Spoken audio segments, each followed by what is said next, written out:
this is amazing. I was clash heads again. This is like Chaz Mostert and Cam Waters. It's motorsport, but not as you know it. Test yourself and your everyday road car. Safe, affordable, but most of all, fun. And all you need is your daily driver. Experience the thrill of a sprint day. Race against the clock at a hill climb. Or test your reflexes with an auto test. It takes just 3 simple steps to get started. Get on the start line. Search Motorsport Australia Daily Driver today.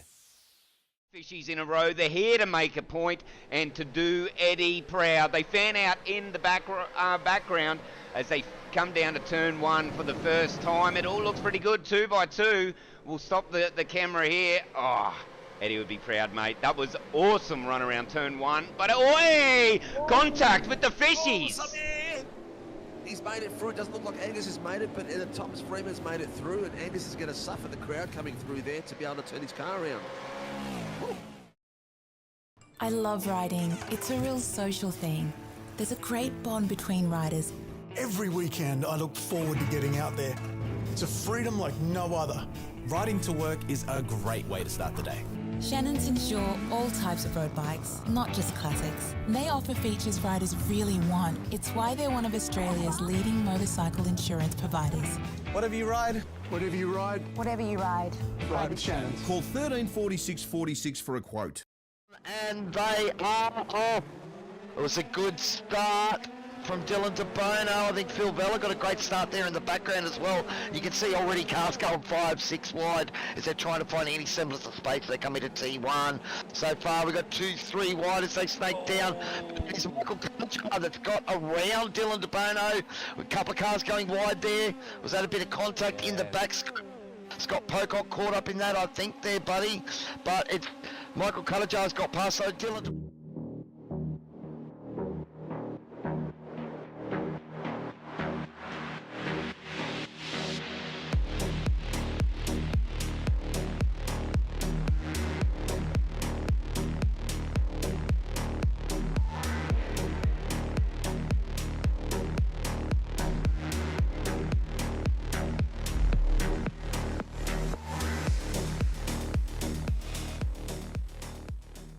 light is coming out and we're about to get going, and we have a green light and a very slow start for the 86s, but they are moving out there on the grid. It would be very interesting to see exactly which driver can capitalise on this first lap. Just go through the grid. Looks like Jamie Christensen had a really awesome start to get ahead of Dylan De Bono, and Doug Gowage also jumped his teammate as well, so unfortunately Dylan stalled the car a little bit more than what he preferred. But Weekend in, weekend out, Motorsport Australia officials are making waves. From waving flags, waving cars through pit lane, or responding to a wave for help. Wave hello to new lifelong friends. Who knows, you might just make waves around the world.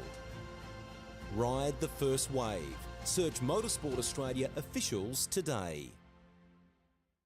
Still great classes of car, and if you are able to, if you're coming up the ranks on iRacing through the licenses, it's a fantastic sort of laneway into prototype driving, going from that GT3 up through the prototype classes. As the safety car pulls in, and we get ready to go green as we come up towards the line.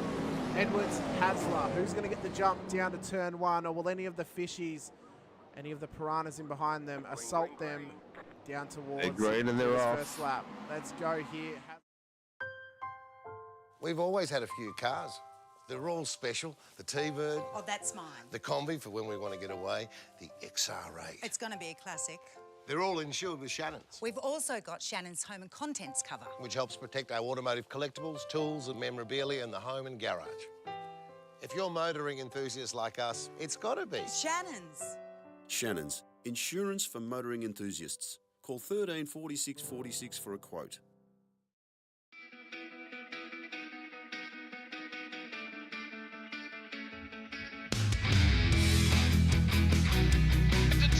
This is amazing. I was clash heads again.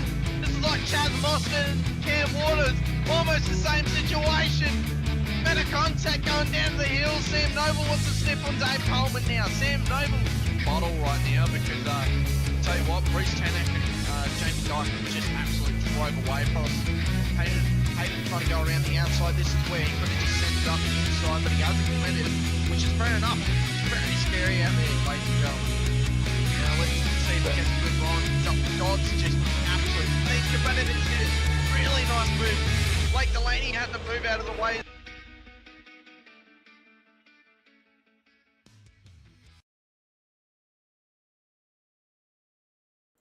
Good evening, good morning, good afternoon, wherever it is you are watching from, ladies and gentlemen, and welcome tonight to round number 2 of the Warren & Brown Tools V8 Supercars Pro-Am series, brought to you right here on Sim Racing World TV. I'm your commentator here tonight, Hamish Munro, joined alongside me once again, the owner, the founder. What's your official title, Stephen? I don't know, but it's Steve Sinkovic back again in the comms box with me, coming in at the last minute after a very important business meeting with some time constraints for a young person.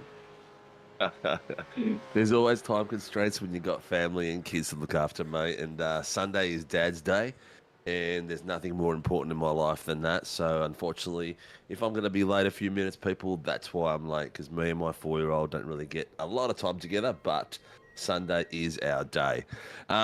Great to be back. We're at Canadian Tyre Motorsport Park.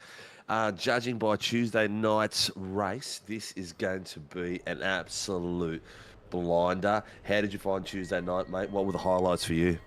Oh, mate, I think it was an absolute, it was a great kind of showing of how the strategy can really come to bite you at this track. I mean, we spoke about it at length last week, or last round, with round 1 for the Pro-Am and for the Tuesday night Supercars series, of how the strategy is really going to come into play this season.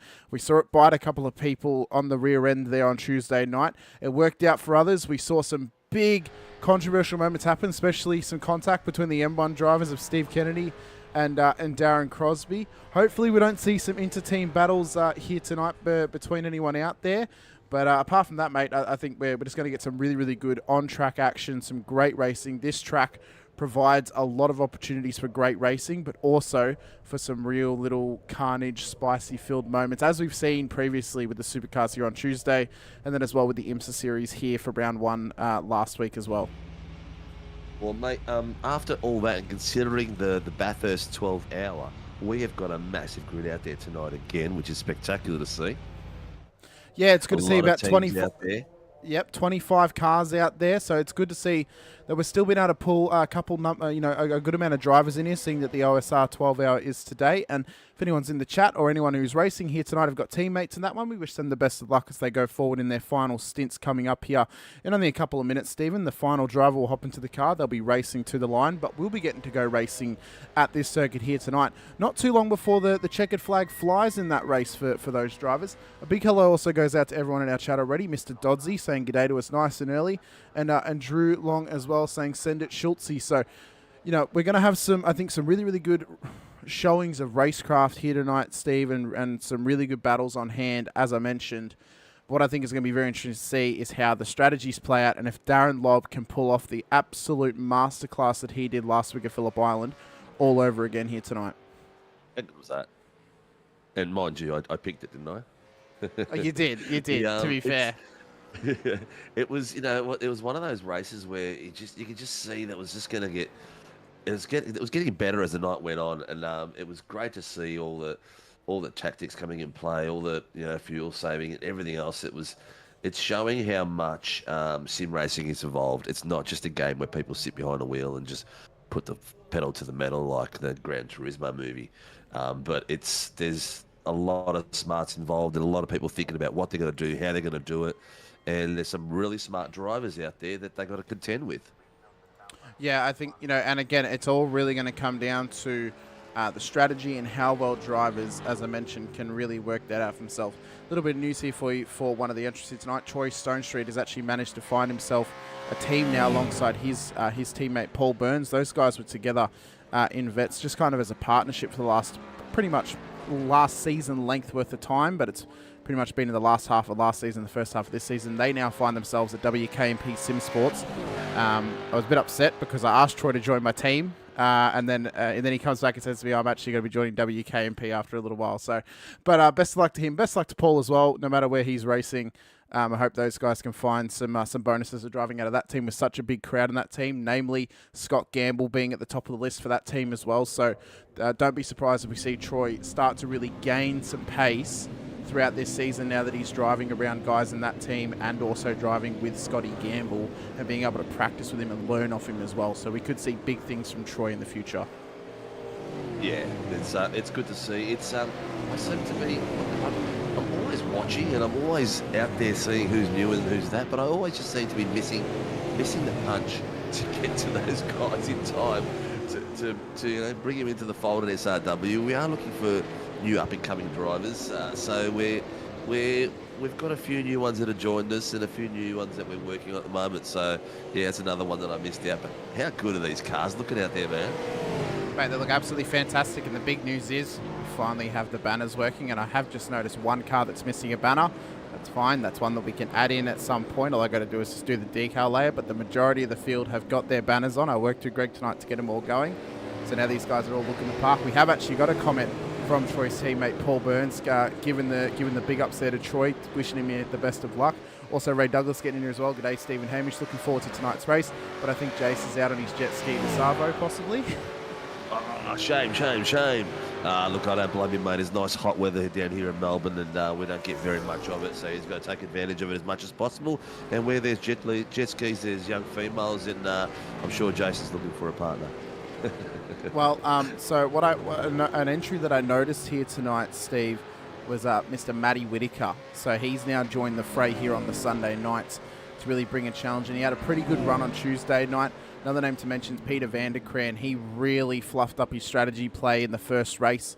In the second race last Tuesday. He came in lap 12 expecting a safety car. We never got it on that point. He then went down to the back of the field from that pit stop and just really couldn't recover, couldn't really make his way up through the field because he was around drivers who were out of his pace and he was a little bit out of his steps in that crowd. So we'll see what he can do tonight, though. He did manage to get a podium last week in the first race, but couldn't back it up in the second. So we'll see what he can do here tonight, though.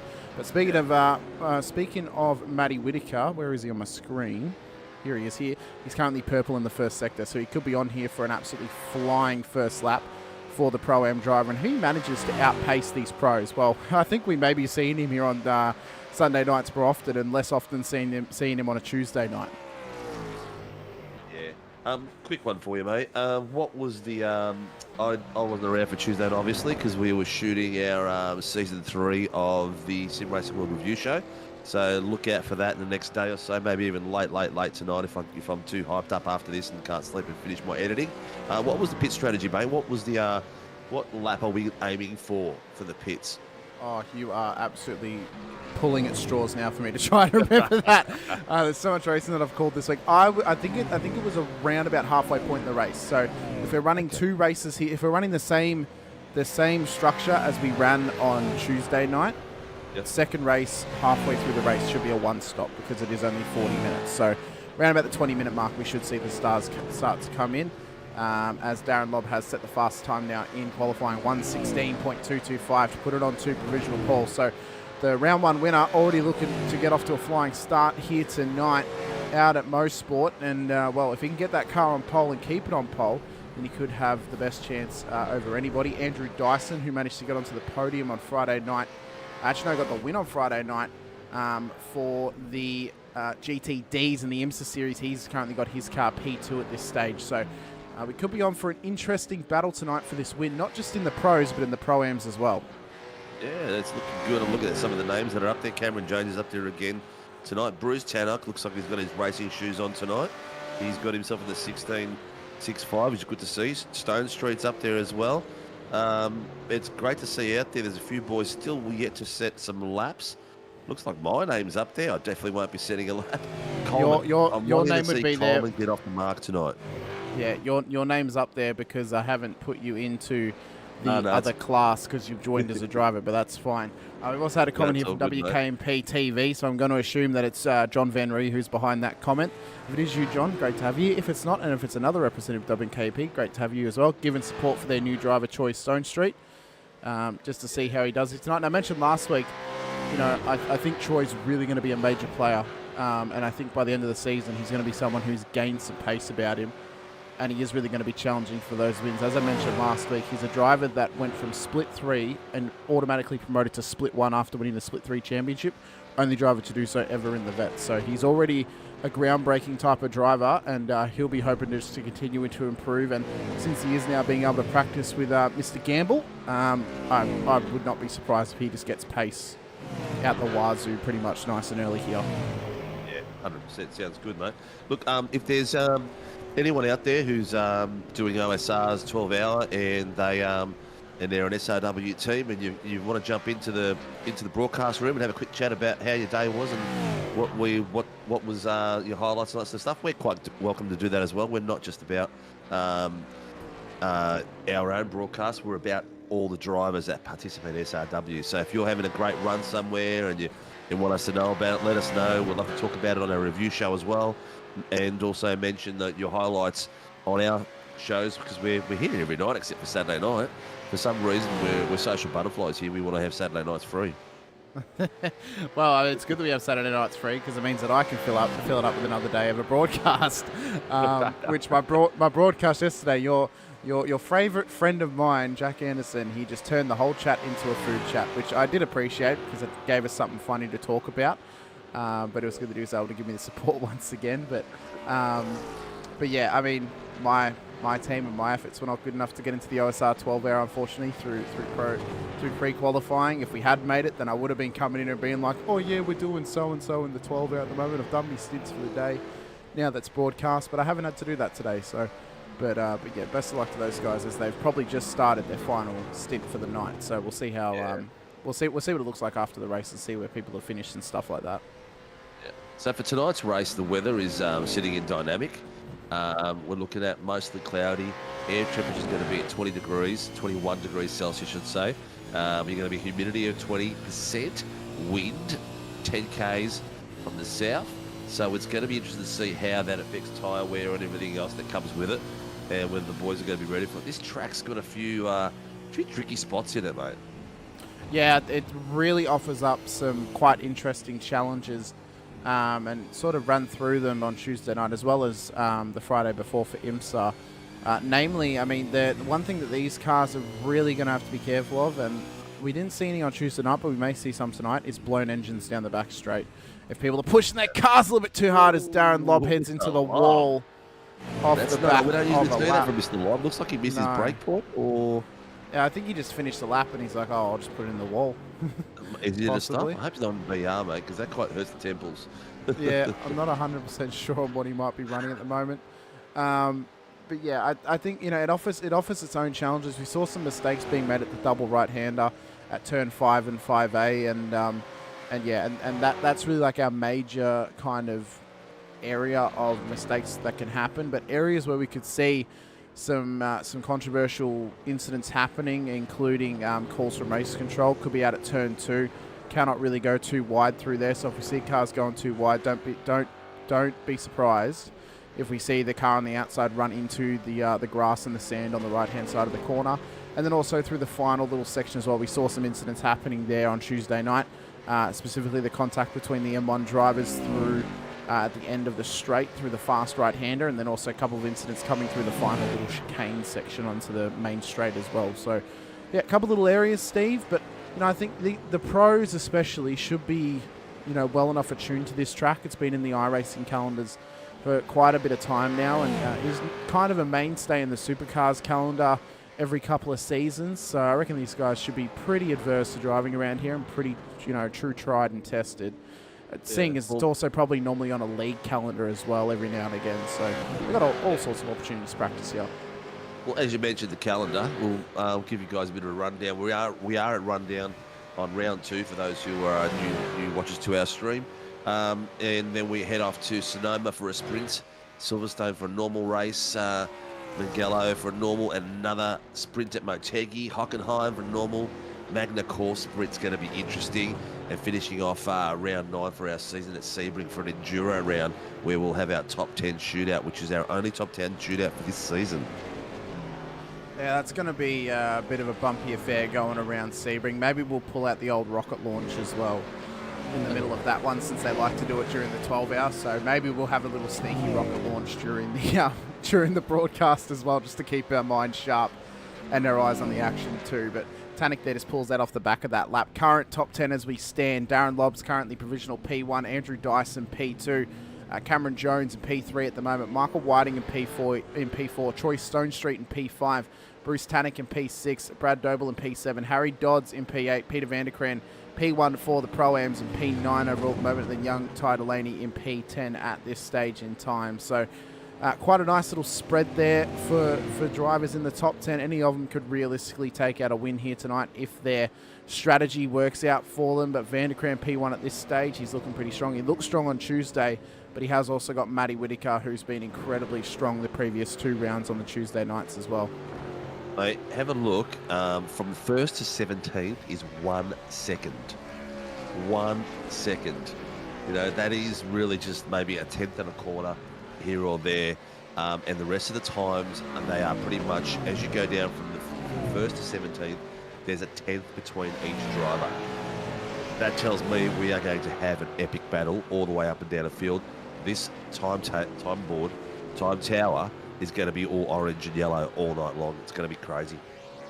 Well, Mr. RC Tyson McAvoy's just set a lap time. He's actually now pushed that gap down to 18th for a second gap. So P1 to P18 now is now just under a second, separating all of them. So it is super, super tight. I mean, the top 10 is separated by just over half a second. So it's going to be incredibly tight. Could lead to some interesting things happening on track, Stephen. Hopefully nothing too egregious from these drivers, but should give us some good battles nonetheless. Oh, 100%. And you're looking at top 3 for the pros, Lobby, Dyson and Jones. In the Pro-Ams, Vanderkam, Cifuentes and Troy Dooley. What about Matty Whitaker? He's a Pro-Am as well. Sorry, he's lit up, so I couldn't quite see him. Yeah, so so we've got Cifuentes, Vanderkam and Matty Whitaker. Yeah, Troy Dooley sitting in 4th, followed by Cowan in 5th. Yeah. Apparently, my favourite man in the Tuesday night series is correcting that. Yeah, Peter Vanderkran, P2 at this stage. So it doesn't help that his full name does not show up on the timing tower. Makes it a bit hard for us. So maybe we'll have a bit of a play. We'll see if we can get that up and running. So we got his full name on there for us to just make it a little bit easier to know who we're talking about. We've got just about 2 minutes left in the qualies, mate, and everyone's sitting on oranges. No one's really standing out as ripping out a big ripper out there. We've just seen Lobby and Dyson come out of the pits, same as Bruce Tannock. So they're getting prepared for their last lap for the night. They'll get a warm-up and then hit it home before the checkered flag comes out. Jones is in the pit. Whiting's on track. Brad Doble is in the pit. I'm looking to see something tonight from Chris Miller and from our buddy Coleman. They've been quiet so far in the series. I know it's only round 2, but they were sort of middle pack last week with little incidents. I want to see these 2 guys get back up in the top 10 and showing us their true style. Yeah, no, Greg Barber giving us the good old the reminder that the session will actually cut once it hits 15 minutes. So these drivers, this is going to be their last opportunity. It doesn't matter if you've crossed the line before the 15 minutes ends. It needs to be within a lap of the timer clicking 15 minutes. Otherwise, your lap will get cut off. Even if you're within a second of the start-finish line, it will not count. So they need to try and get out there. Whoever's crossed the line and out on track now has got an opportunity to do a lap, as long as they started it probably about 30 seconds ago, Stephen. If you're starting it now, your run's going to get ended prematurely. Well, when we mentioned it before, it was actually at 2.5 minutes left. So they should have had enough time to do an outlap and get back out there. So I'm hoping that those guys are going to be able to finish their laps off. The other one's really showing. Bruce Tannock is the only one I've seen actually gain anything at the moment. His first sector is a green, back to an orange. Let's see how Bruce comes and see where he's going to end up for the session. He's got himself up to 6th. Well done. Makes his way round. How does he go here across the line? Is it better? It is better. It's good enough for P4. Good. Second row there for Tannock. So that's Lobby, teammate. Lobby's in first row and Tannock in second. Dyson and Whiting's got himself up to third row, which is really good to see. Then we've got Troy Stone Street. Brad Doble, we've had a quiet first round for him, so I'm expecting something a bit special from Brad today. Gerard Cifuentes is next in 8th. Harry Dodds in 9th. Peter Vanderground in 10th. So it's good to see. Harry, in his current form, he's sitting at 9th. You know, for me, looking at what's there, I'm expecting a little bit higher from Harry. So I hope he has a good night and pulls something special through. I think for him, it's consistency, and that's key. But great to see the action coming out. The race director, Greg, for tonight is having a word to the drivers and giving them the riot act on expectations, calling in incidents, making sure it's straight to the point. Driver 067, lap 9, corner 3, and that's it. The guys have been getting a bit over anxious in the first round and wanting to give them a whole essay, but should be good.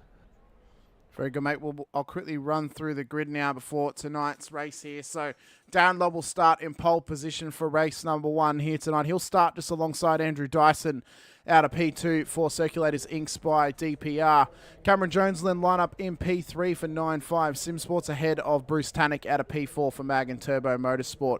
Michael Whiting will then start at a P5 for Fishy Motorsports ahead of Troy Stone Street from WKMP Sim Sports out of P6, with Brad Doble starting at a P7 for Team Go Slow Racing. Gerard Sam Fuentes will start at a P8 for Performance Sim Racing. That'll also be P1 for the Pro-Ams, with Harry Dodds starting at a P9 for Frog Leap Juice Racing. Peter Vanderground will then start in P10 overall, P2 for his class here tonight for Angry Birds Racing, with Ty Delaney coming in just outside the top 10 in P11 there for Fishy Motorsports.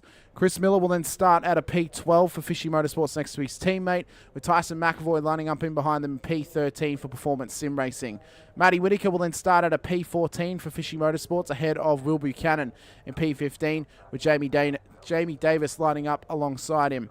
Troy Dooley will then start at a P17 alongside his Performance Sim Racing teammate Andrew Cowan at a P18, with Ash Davis in behind for 9.5 Sim Sports at a P19. Kyle Zink will then make up the top 20 here tonight, with Travis Daly starting just in behind for Midline Slim Racing, with Luke Crum starting at a P22 for LCR Esports, and it'll be an LCR Esports 3 positions in a row, with Jai Schultz starting at a P23 alongside his and Crummy's teammate Chris Tomlin out of P24.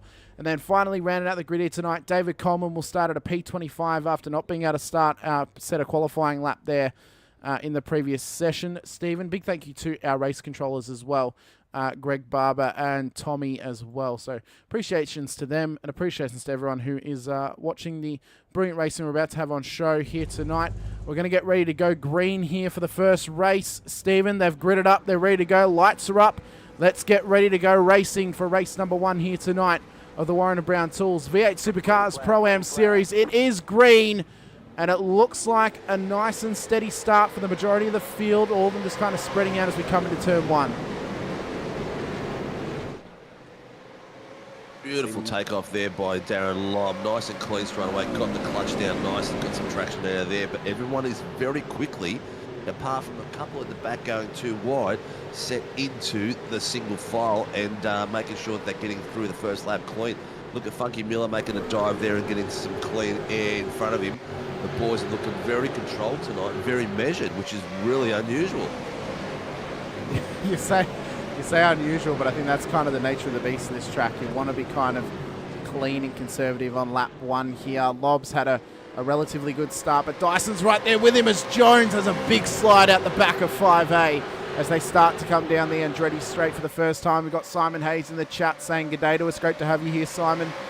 It's great to have you in the broadcast chat last night for the vets as well, mate. But Lobb leads Dyson, leads Jones as they come up to the back end of the straight and around to make their way to start lap number 2 here tonight of our 20-minute race 1. We've had one incident, one car in the wall. Luke Crumb's made himself into the wall. He's just towed out now, so he'll be joining the boys probably a lap down by the time he tows in and gets out.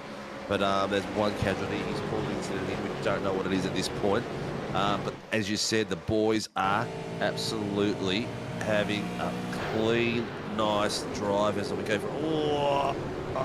And that'll be why he called it in. And and it looks like he was stuck in the wall. He was.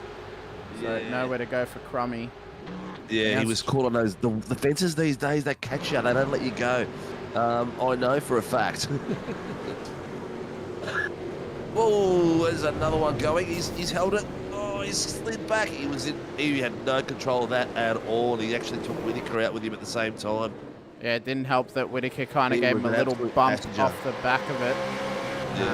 That kind of what led to that happening there. You kind of see it on screen. So Lobby, though, leads the way. Look at Dyson, though, right up behind him as they come down the straight. See if he can try and force this onto the outside of Lob. Wants to just kind of chill in behind him, though, at the moment. They don't want to be pushing it too hard. Remember, it's only a 20-minute race here for race number 1. Yeah, Lobby's kept a nice clean line through the centre then. He didn't want to leave him enough room for over-under then. And he's positioned his car in the perfect spot for him to be close enough to get behind him, but not enough room to get past him. On board now with Cameron Jones, who's got a brilliant front row seat to this little P1-2 battle between Dyson and Lob. Although he's involved in this too. Dyson having to defend here into turn 2. I think Jones has got the wherewithal to not try and make that move happen this early in the race, because it can end in tears very quickly.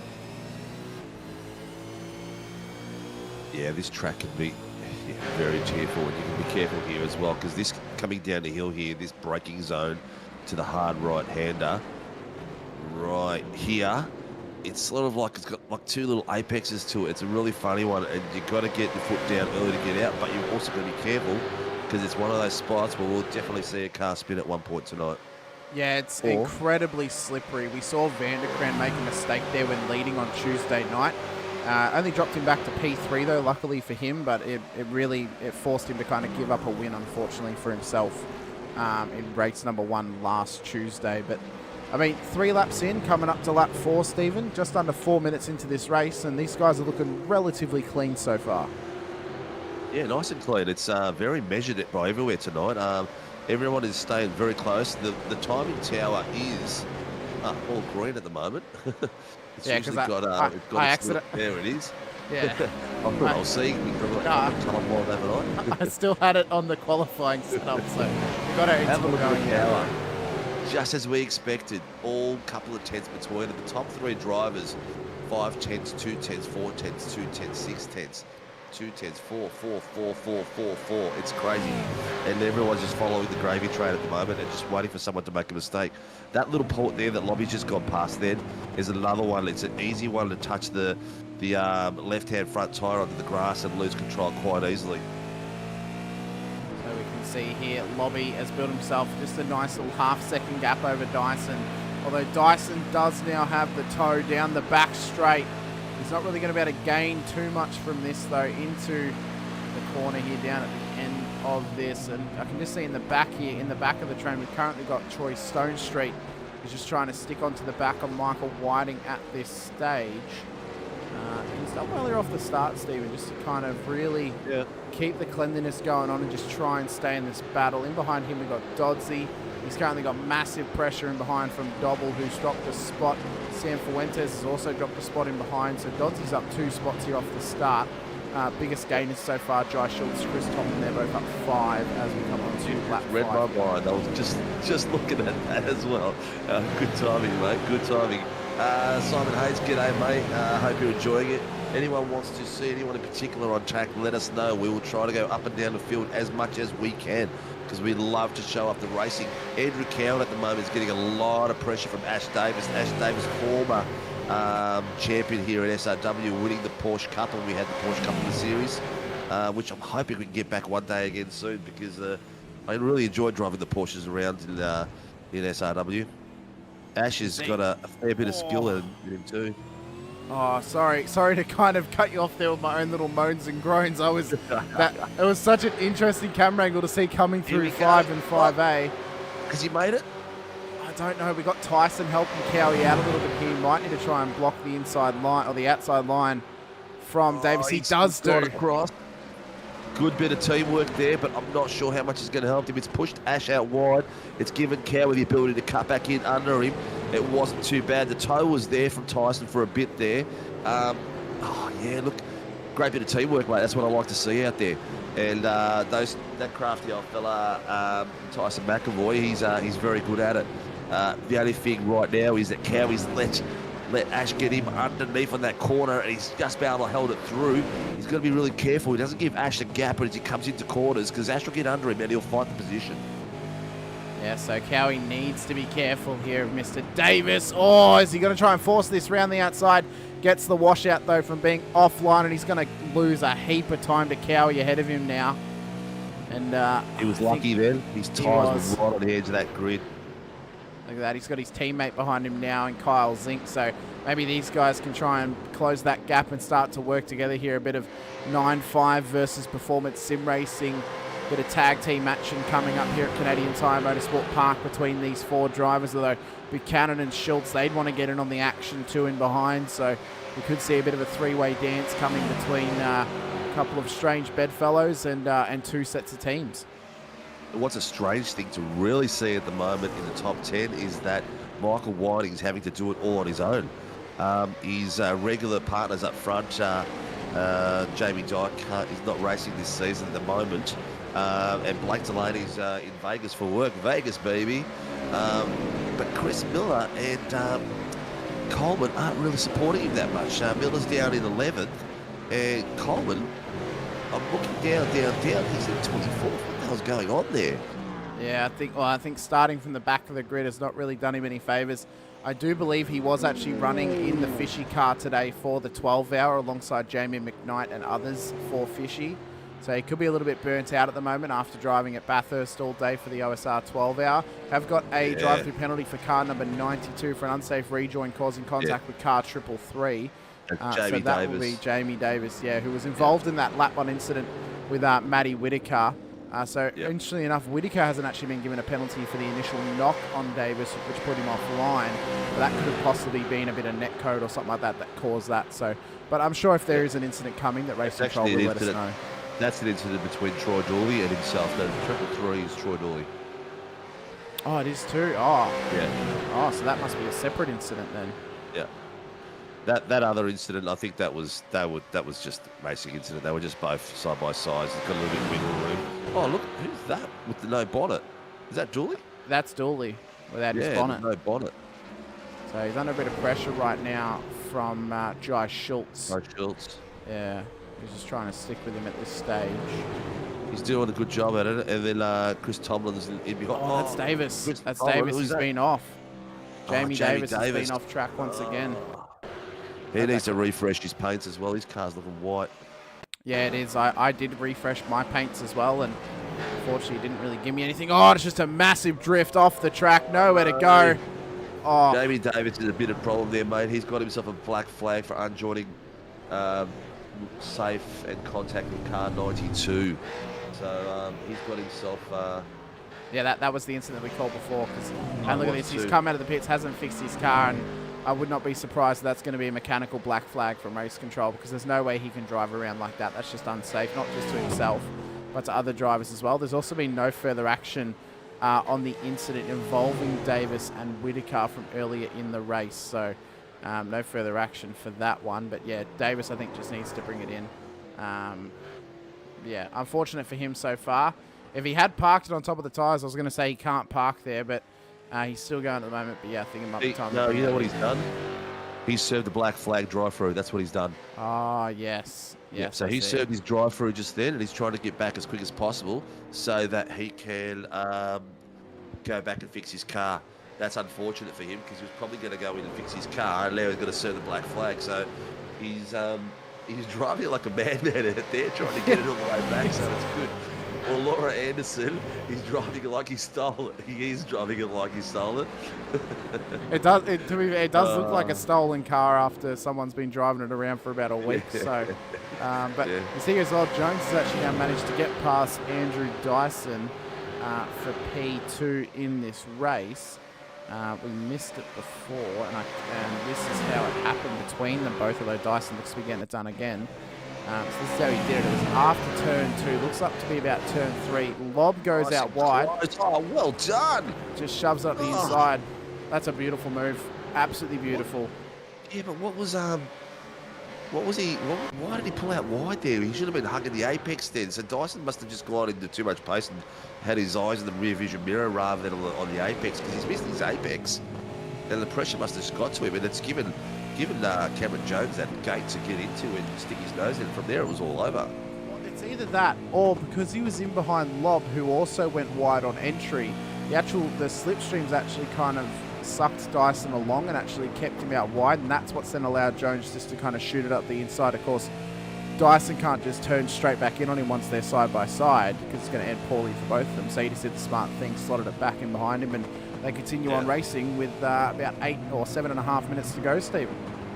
Yeah, and what you said, the washout, it's so easy to follow a car out when they go out, because you're sort of sucked right in behind him, and then it's one your focus goes, because he's taking the race line to a new part, and you're focusing on the rear end of the car in front of you, and you're driving this close. We're talking, at the moment, Dyson is sitting behind Jones. At that point when I started speaking, it was less than a tenth. At the moment, he's like drifting between a tenth and 1/100th. So have a look at how close that is. If he brakes a little bit earlier on, unsuspectingly, loses control a little bit, Dyson's going to be right in there with a braking point. To make a reaction of less than 1/100 is so hard to do, and these guys, the way they do it, just blows my mind. Yeah, I think they're doing exceptionally well to get through this and to get this done properly. I have just seen a message, I think, sent me half an hour ago, Steve. I don't know if you actually saw my message on Discord that I sent you for the question that you asked me as regarding the live timing link. I think we need to put it on the YouTube link so everyone that's out there can watch the timing splits as well. Because I know when I watch my F1 live, I have my iPad out and I have the timing split sitting there beside me, who's pitted, who's on what sector, all that sort of thing, and I love to watch it. And I know that people out there are just as crazy as I am when they're watching racing. And this is racing at its pinnacle as far as I'm concerned as well. So maybe we'll put the live timing split in there so people can actually watch it and watch the iPad at the same time as they watch the race. It just adds that next level. Yeah, I've just put it into the chat for them in case they want it. Jones wants it round the outside of Lob. Not going to be able to carry enough speed, though. Oh, look what he's done. Is he going to be able to hold it? He is. I think Dyson's just gone to fight another day there and thought, nah, look, you know what? I could hold this position that we could have carnage, or I could just back off a little bit, and we're sitting here 1, 2, 3 for the feature. Well, not the feature, it's Heat 1, isn't it? Yeah. So, I mean, he'll get the qualifying advantage come the feature race because of the reverse top 10. Rick Viger did say in chat, sometimes you have to just give up a spot and say I'll race for later. And that's possibly what I think Dyson's exactly done. He's just let him have it. Yeah. He knows he can then just put a bit of pressure on him and try and fight for another day. And even if he finishes third here, he's going to have the advantage off the line for the next race anyway. So those boys will be on the lane or the grid spots behind him on track, where he's going to be the row ahead of them. So he'll actually have an advantage off the start line. It's one of the hardest things to do as a racing driver is to think like that. You got to. I need to finish it. I can finish at this spot. All right, it's better that than throw it up there and lose it sometimes. And it's a hard thing to do for some drivers. Some drivers get between those two white lines on that black bitumen, and it's all over Red Rover. Look at this. Troy Stonestreet's managed to get it past Michael Whiting. This is how he did it. We have also had an update from Jason Douglas, who said, hey, Stephen, sorry, I just got home and got to eat dinner, so I'll be racing tomorrow night. You see here, is at turn 5 and 5A. Ran it out wide. Stonestreet kept it on the black stuff, and he just scoots on past him now, and maybe able to hold this position for the rest of the race if he can defend hard enough against Mr. Whiting.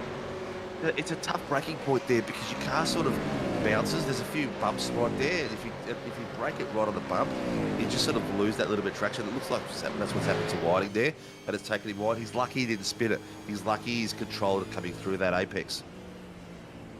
See here though, Whiting just trying to gain anything that he can on the back of Stonestreet. 4 minutes to go in this race. Lap 13 we are at this stage.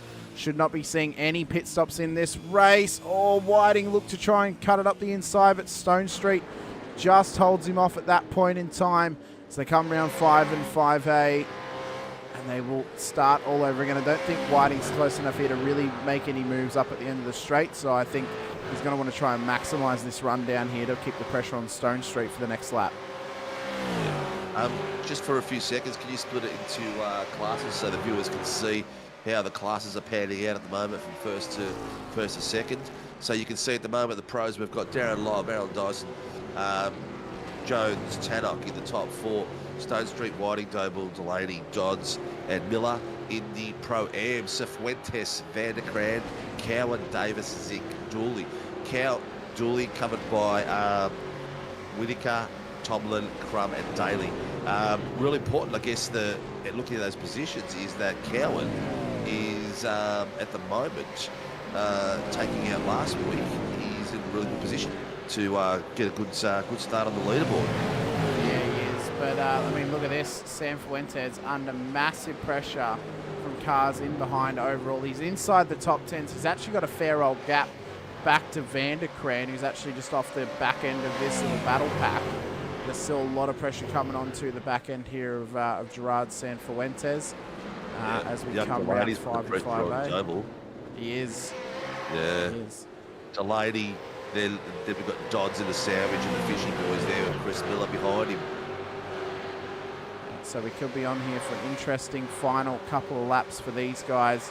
We're coming up on the 2-minute marker, so I'd say we're probably going to have about 2 laps left. The lobby is about to start his next lap, so I would say we're going to have this one and then we're going to get a white flag lap when we come round again. Barney is not waving the flag. He is up there, so he's ready to go for the next lap, but he's not waving the flag just yet. Andrew Dyson has managed to get back into P2. We'll show you how he's done it as he came round up towards 5 and 5A. Just had the run on Jones. Jones ran it slightly wide, did well just to slip it up the inside and got it done down the straight. Well done, well done. It's a tough part of the track, man. It's a spot where a lot of passing gets done. And every time I hear, Dyson, what was his first name? Andrew Dyson. Every time I hear Andrew Dyson, I feel like I'm going to say Andrew Dyson Clay. Well, great comedian. Gerard Sanfuentes has just dropped a heap of spots and he's out of P1 in class now. It's going to show you how he's done it. He went off track, I believe, at turn 2, possibly. So he's come round. How's he done this? Oh, just massive washout. Runs it wide onto the grass, drops a heap of spots, and all of a sudden, all the top 10 is pro cars, and Peter Van der Kraan now leads the Pro-Ams for this point in time. Seeing that, the new iRacing update has done well, because in the past you do that, you ended up in the wall. So he's lucky that the new profile is working there. Yeah, we've seen it save a couple of drivers in the past couple of weeks across a couple of different leagues, so it is good to see it is working. Lobby has started, though, what I believe should be the final lap, as we are 19.5 minutes in of the 20-minute race. It's Lob to Dyson to Jones. That's the top 3. Tannick and Whiting make up the 5. Stone Street, Delaney, Dobble, Dodds and Miller. That is the 10. The official call for the final lap has been given out from race control, so Lobby's only got to survive about half a lap and he will have won 2 races in a row for the Pro-Am Series on a Sunday night. Remember, he won the race last week at Phillip Island, and this would make it 2 from 2 for him. Up through 5 and 5A. Wants to try and keep it as clean as possible on the run. Does well. Bit of traffic in behind. Jones pushing absolutely to his limits just to stick it onto the back of Dyson, but that may have ruined it for him. Bit too much gap now off the back of the DPR driver. It's actually good to see Taddock's had a clean race and just sitting in that 4th place, getting some consistency and some runs under his belt. Michael Whiting in 5th, Stone Street, and Ty Delaney, 2nd highest fishy out there. Brad Doble, good to see Brad Doble in the top 10 again. Harry Dodds as well, fighting it up there, and Funky Miller rounding off the top 10 for the pros. Couple of guys, well done there, ladies and gentlemen. That is 1st place for Darren Lobb in Heat 1 of the Warren Brand Supercars for round 2. And 2nd place is followed by Andrew Dyson, and 3rd by Cameron Jones. Well done, gents. Coming across the line just now is Paul Van der Kraan, followed by Cifuentes, and followed 3rd by Andrew Cowan for the Pro-Ams. Well done, gents, and some epic fighting across there. So every driver did what they could here tonight. Unfortunately, Jamie Davis will be a non-finisher. Big slide there from Tyson McAvoy off the back of that. Maybe he's celebrating that he beat Cowie here tonight. But yeah, Maybe Mr. he is. Maybe. Oh, he did come third. Sorry, I called out Cowan as third, but you had McAvoy highlighted. I couldn't see it. Cowan was third. McAvoy's in the pros. So Cowan was third. He is too. Yeah. So yeah, well, Mr. that was a great little run of a few little battles here and there. I'd say the next one's going to be a little bit tougher and a little bit more aggressive. The first heat being a 20 lapper, everyone just wants to get a like a banker on, I guess, have a nice clean finish, and then the second one is where they're going to go for it and have a bit more courage to have a few more dives because you've got a bit more time to try to recover the car and get back. What this will mean is, Steve, is that Funky Miller, Mr. Chris Miller, will start in pole position for the next race, and Harry Dodds will start alongside him in P2. So that could be an interesting sort of battle that's going to occur throughout events. Dobble and Delaney on the second row of the grid as well. That's going to be an interesting battle to see how that starts form. We could see a bit of a surprise winner off the back of this one if something a bit hairy happens in the background with the previous winners of the first race. Yeah, look, Chris Miller's been there before, done it. I think he'll handle it quite well. Is Harry Dodd's going to be patient? That's going to be the key. Is he going to think, I need to take this spot as quick as possible and get a gap and let Miller be the blocker? So that's going to be very interesting. And Peter Vanderkamp and Gerard Cifuentes sitting behind them too. And then Andrew Cowan and his captain, my captain, team owner, on the same row with him. Yeah, it's going to be interesting to see what the run is going to be for this next race. But until we get into then, we have got a warm-up session, including apparently a bit of a... I'm trying to think what the word is. A bit of a display of our safety car here from Tom, our safety car driver. And he's not doing very nicely showing that car off by running it out onto the grass. So People may think it's me driving, but it's not. We'll sit with the safety car driver just for a moment here. We'll take a quick little break and we'll be back before the end of the warm-up.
All right, ladies and gentlemen, I hope you've cooled down and got yourself a cold drink, hung out in front of your aircon for a moment. I took that quick little 3-minute or so break just to kind of stand out in front of the aircon, get myself a cold drink personally, as it gets a little bit warm in the old broadcast booth every now and again. So we just wanted to take that little moment in time just for you guys to check out the safety cars, as they did not get to be shown off in race number 1 here tonight. So hopefully this will be the last time we see them here tonight. But it is also good to get them out there, maybe towards the end of the race, just to kind of bunch the whole field up a little bit, Steve.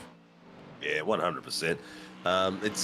There was a day when we used to have a preset thing that we would do, like a V8 Supercars or in our Porsches, where we'd have a safety car come up under in a certain matter of gaps. We wouldn't tell the guys, but we'd have one random one, and it wasn't too bad.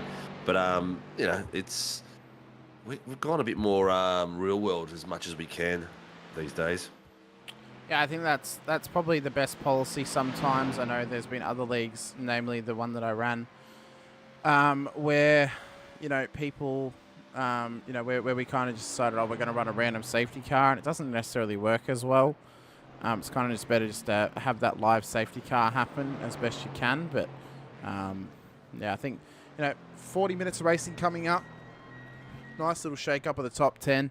Could be in for a very interesting night here as Rick Vigas let us know. Patience required at the start of the next one, 100%, Rick. Full-on patience is going to be needed by these drivers, and just a little bit of wherewithal too, because this could end in a in an absolute can I say shit show, Steve? Because it could end up. I'll try not to say it again, but it could really end up like that if we're not careful.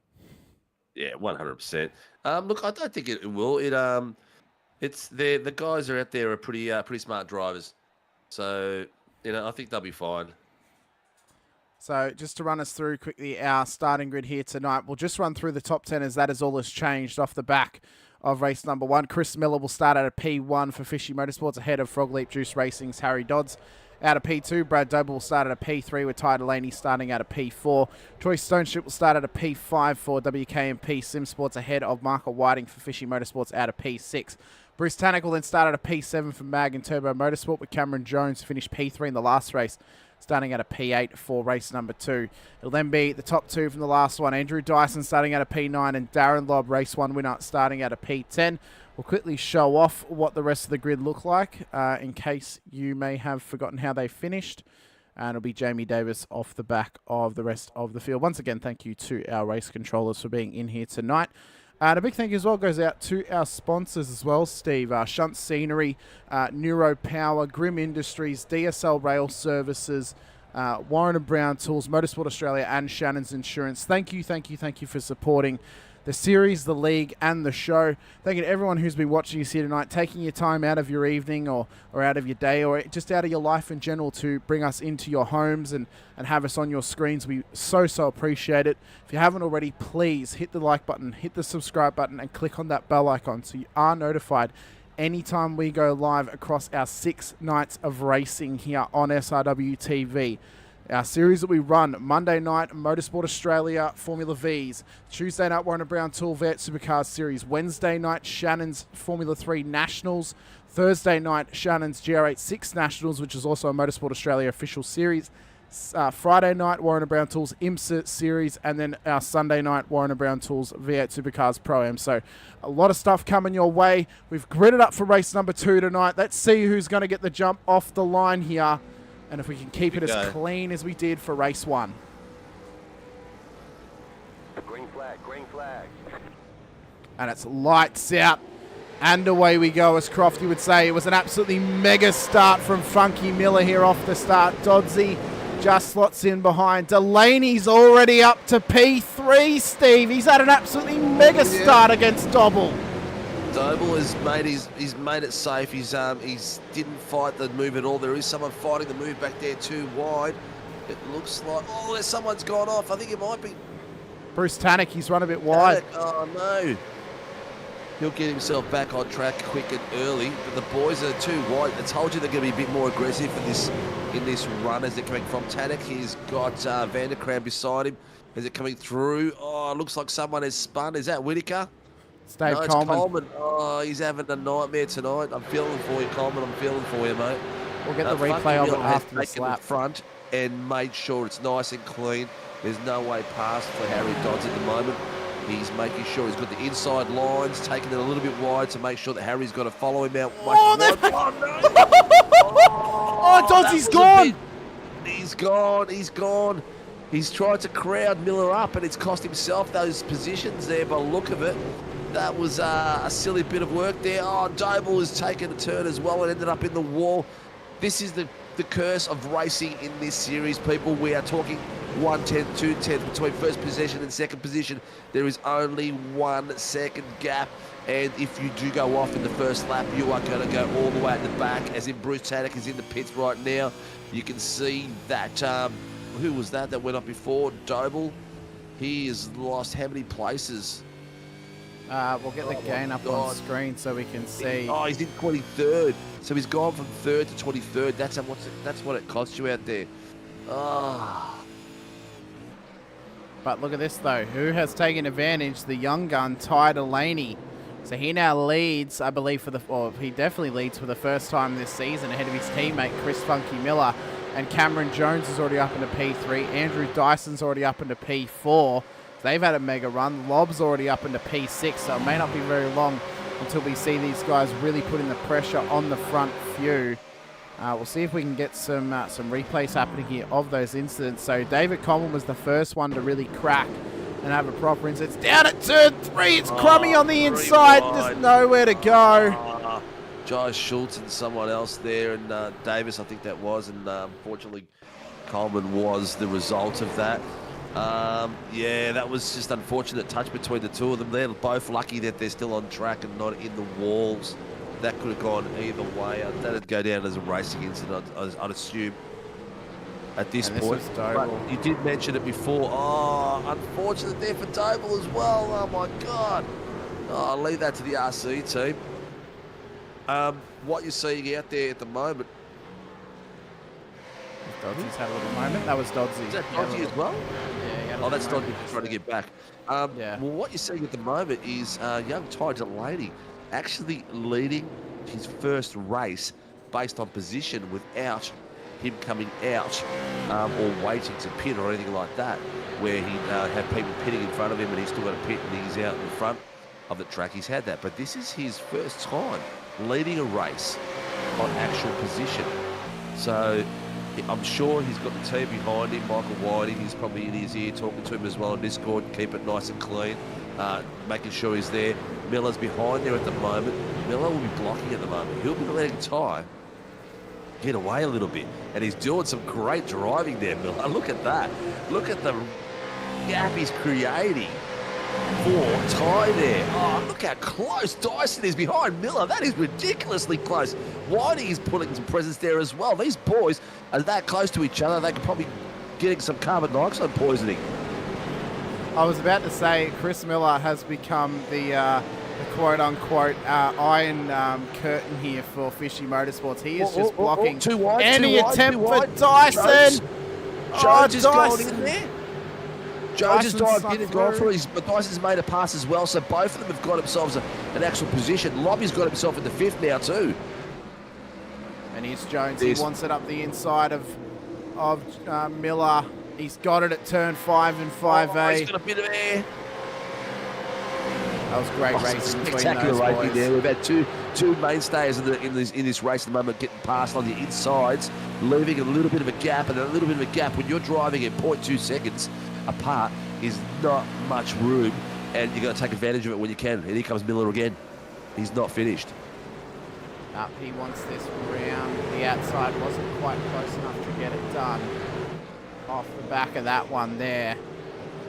Luckily for Ty though, he has got a 2.2 second gap. I don't know how long that's going to last. Hopefully, we can just keep the pace up and just try and spread the gap a little bit back to Dyson. But Dyson is just trying to reel him in. He's got the fishing line out. He's got the bait out. He's trying to reel in his prey here.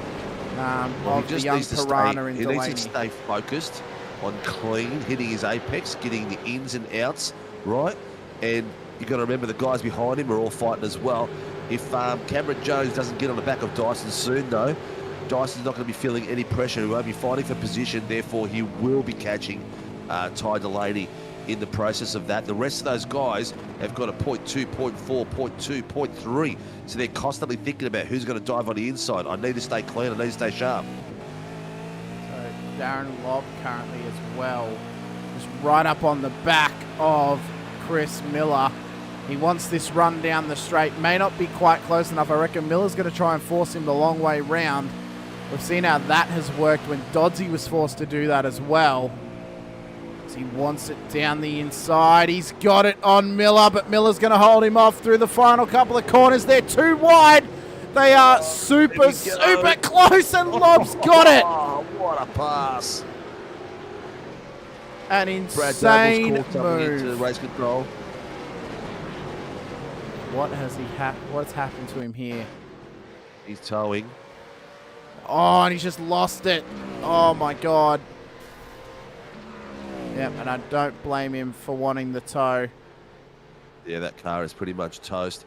Another thing we've got to have a quick look at is that Gerard Cifuentes, Tyson McAvoy, Andrew Cowan, 3 teammates fighting each other out there as well. And McAvoy has got his Pro-Am driver sitting in front of him at the moment. He does. So I don't know if Tyson likes that or whether he's just playing smart racing at the moment, because at the moment they're putting pressure on Stone Street together as a team. Well, I think possibly Cowie may actually give up the win here, since kind of Sam Fuentes played second fiddle to him last week. And he might think to himself, oh, you know what, Gerard can have the win this week. I've got second at this stage, and we'll just keep running together and see how far we can get.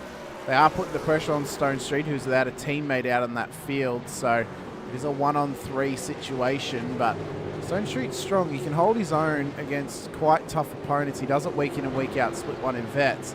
So, yeah, don't be surprised if he's just able just to kind of fight these boys off while still just, you know, trying to pick his way through the field up past possibly Frankie Miller and Michael Whiting ahead of him. Yeah.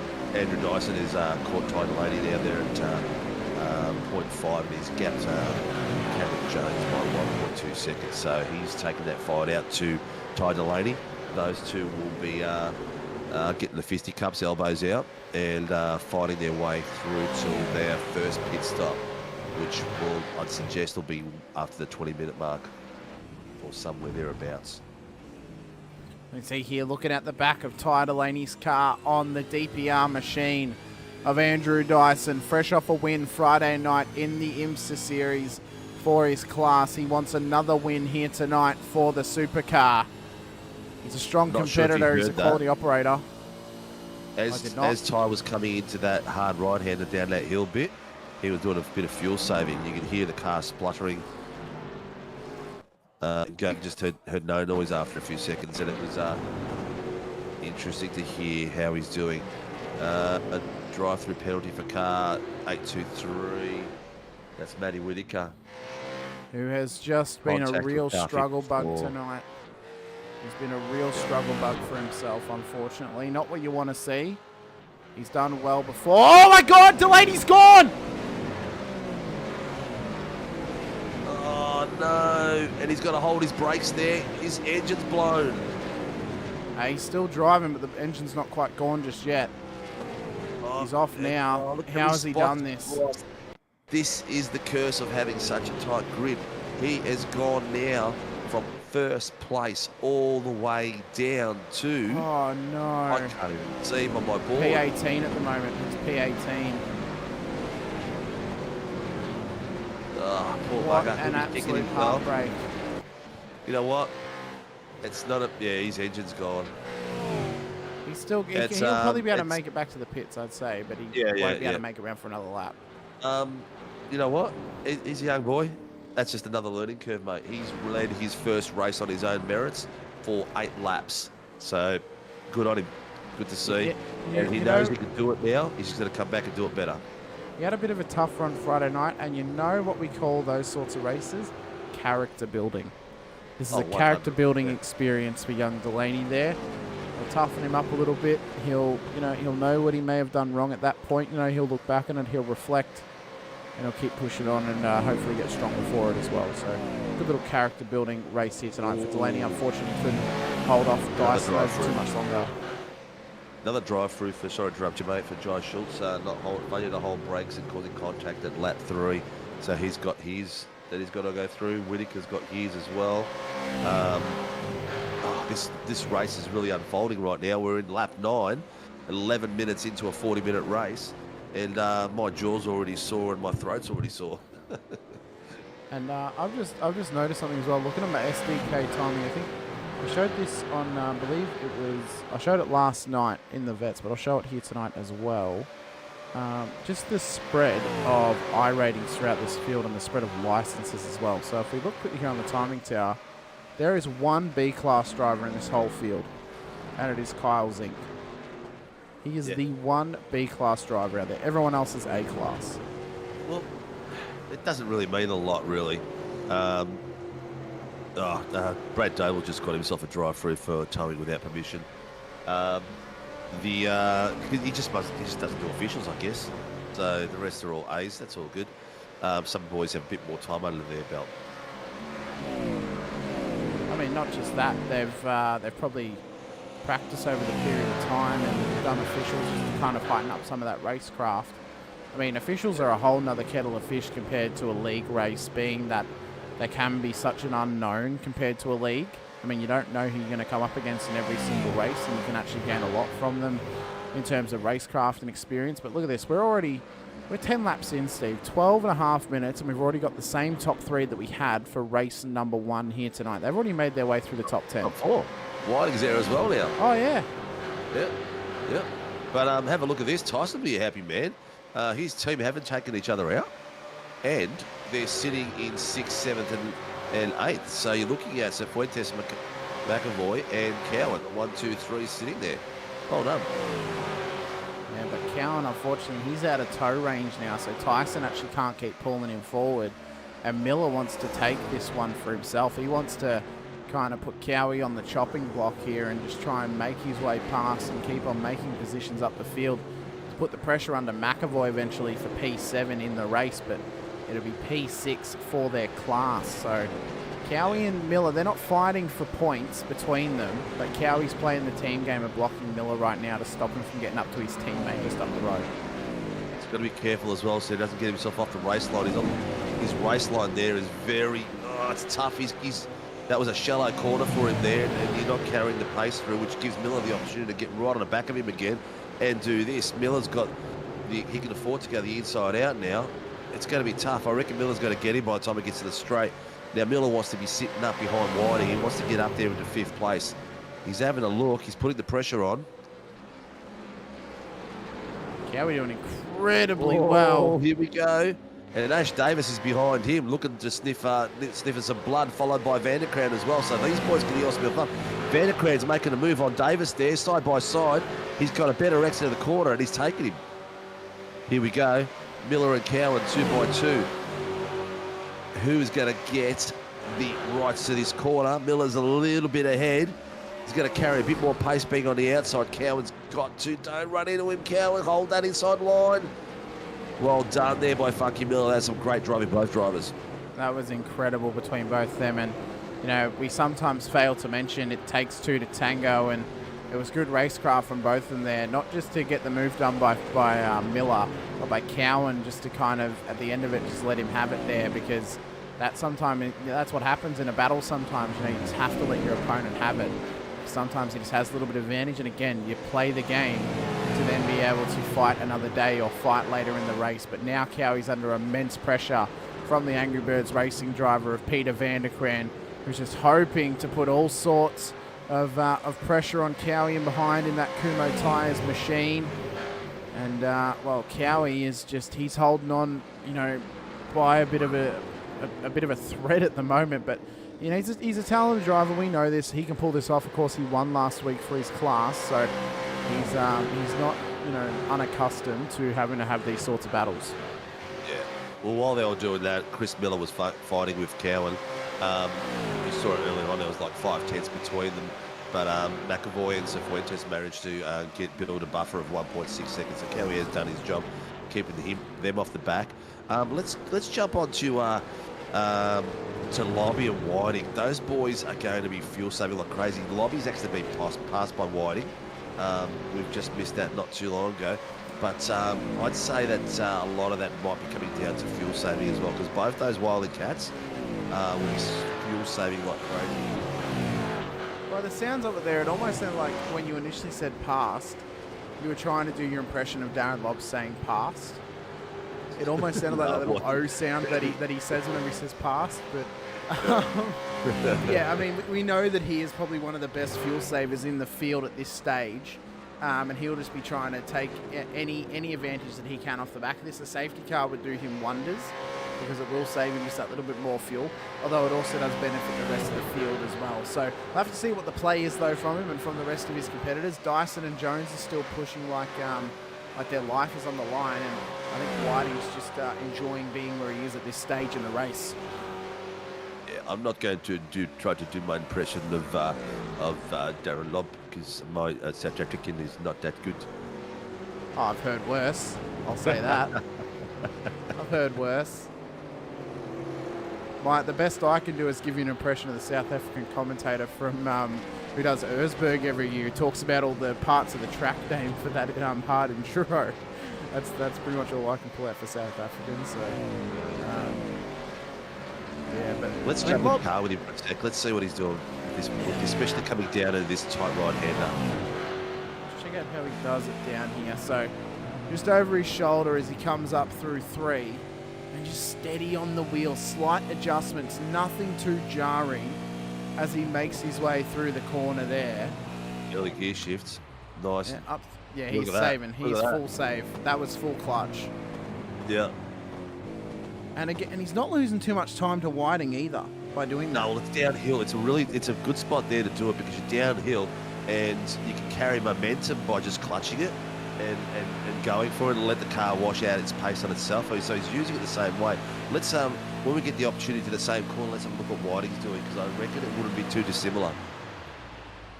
We'll see if he's also saving. You could also hear at the end of the straight then Lobby was doing it once again there off the back of that as well. So we could be in for some interesting strategy plays here throughout the rest of this race, Stephen, although we are coming up on what we'd expect it to be, the pit stop strategy for the night. Around about halfway through the race should be good for these drivers to get home.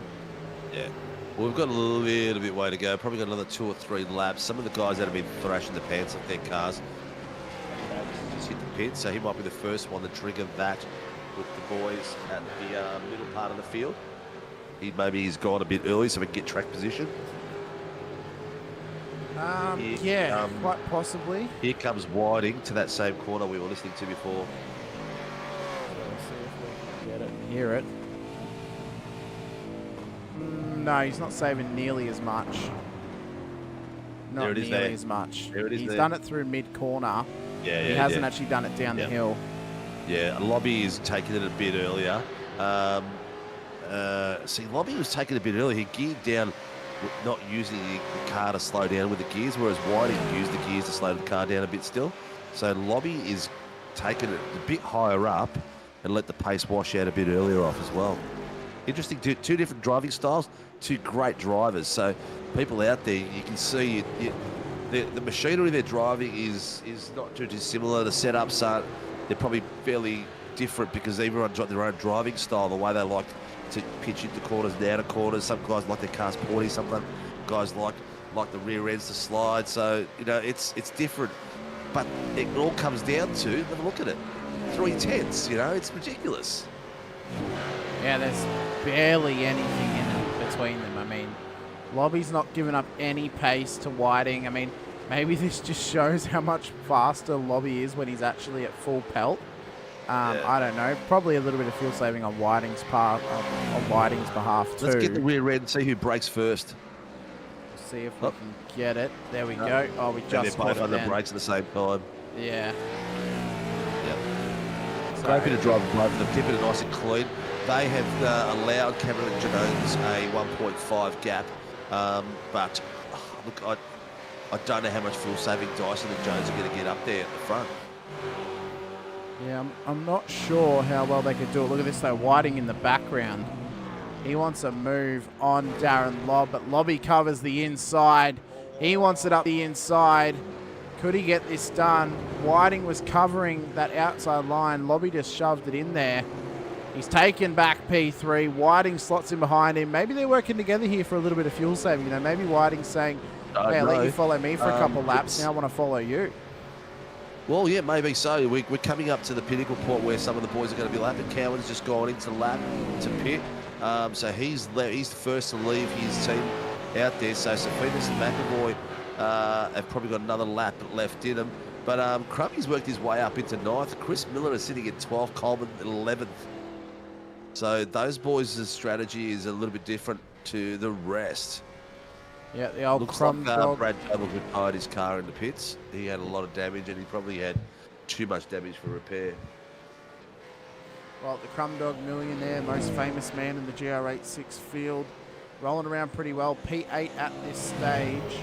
A couple of cars have come into the lane, so I'd say he's probably going to end up probably around about P17 after the pit stops happen. But he's currently at the back of the drivers who've not picked yet. But importantly, Bruce Tannick came in lap 1, so he will have to pit again as well.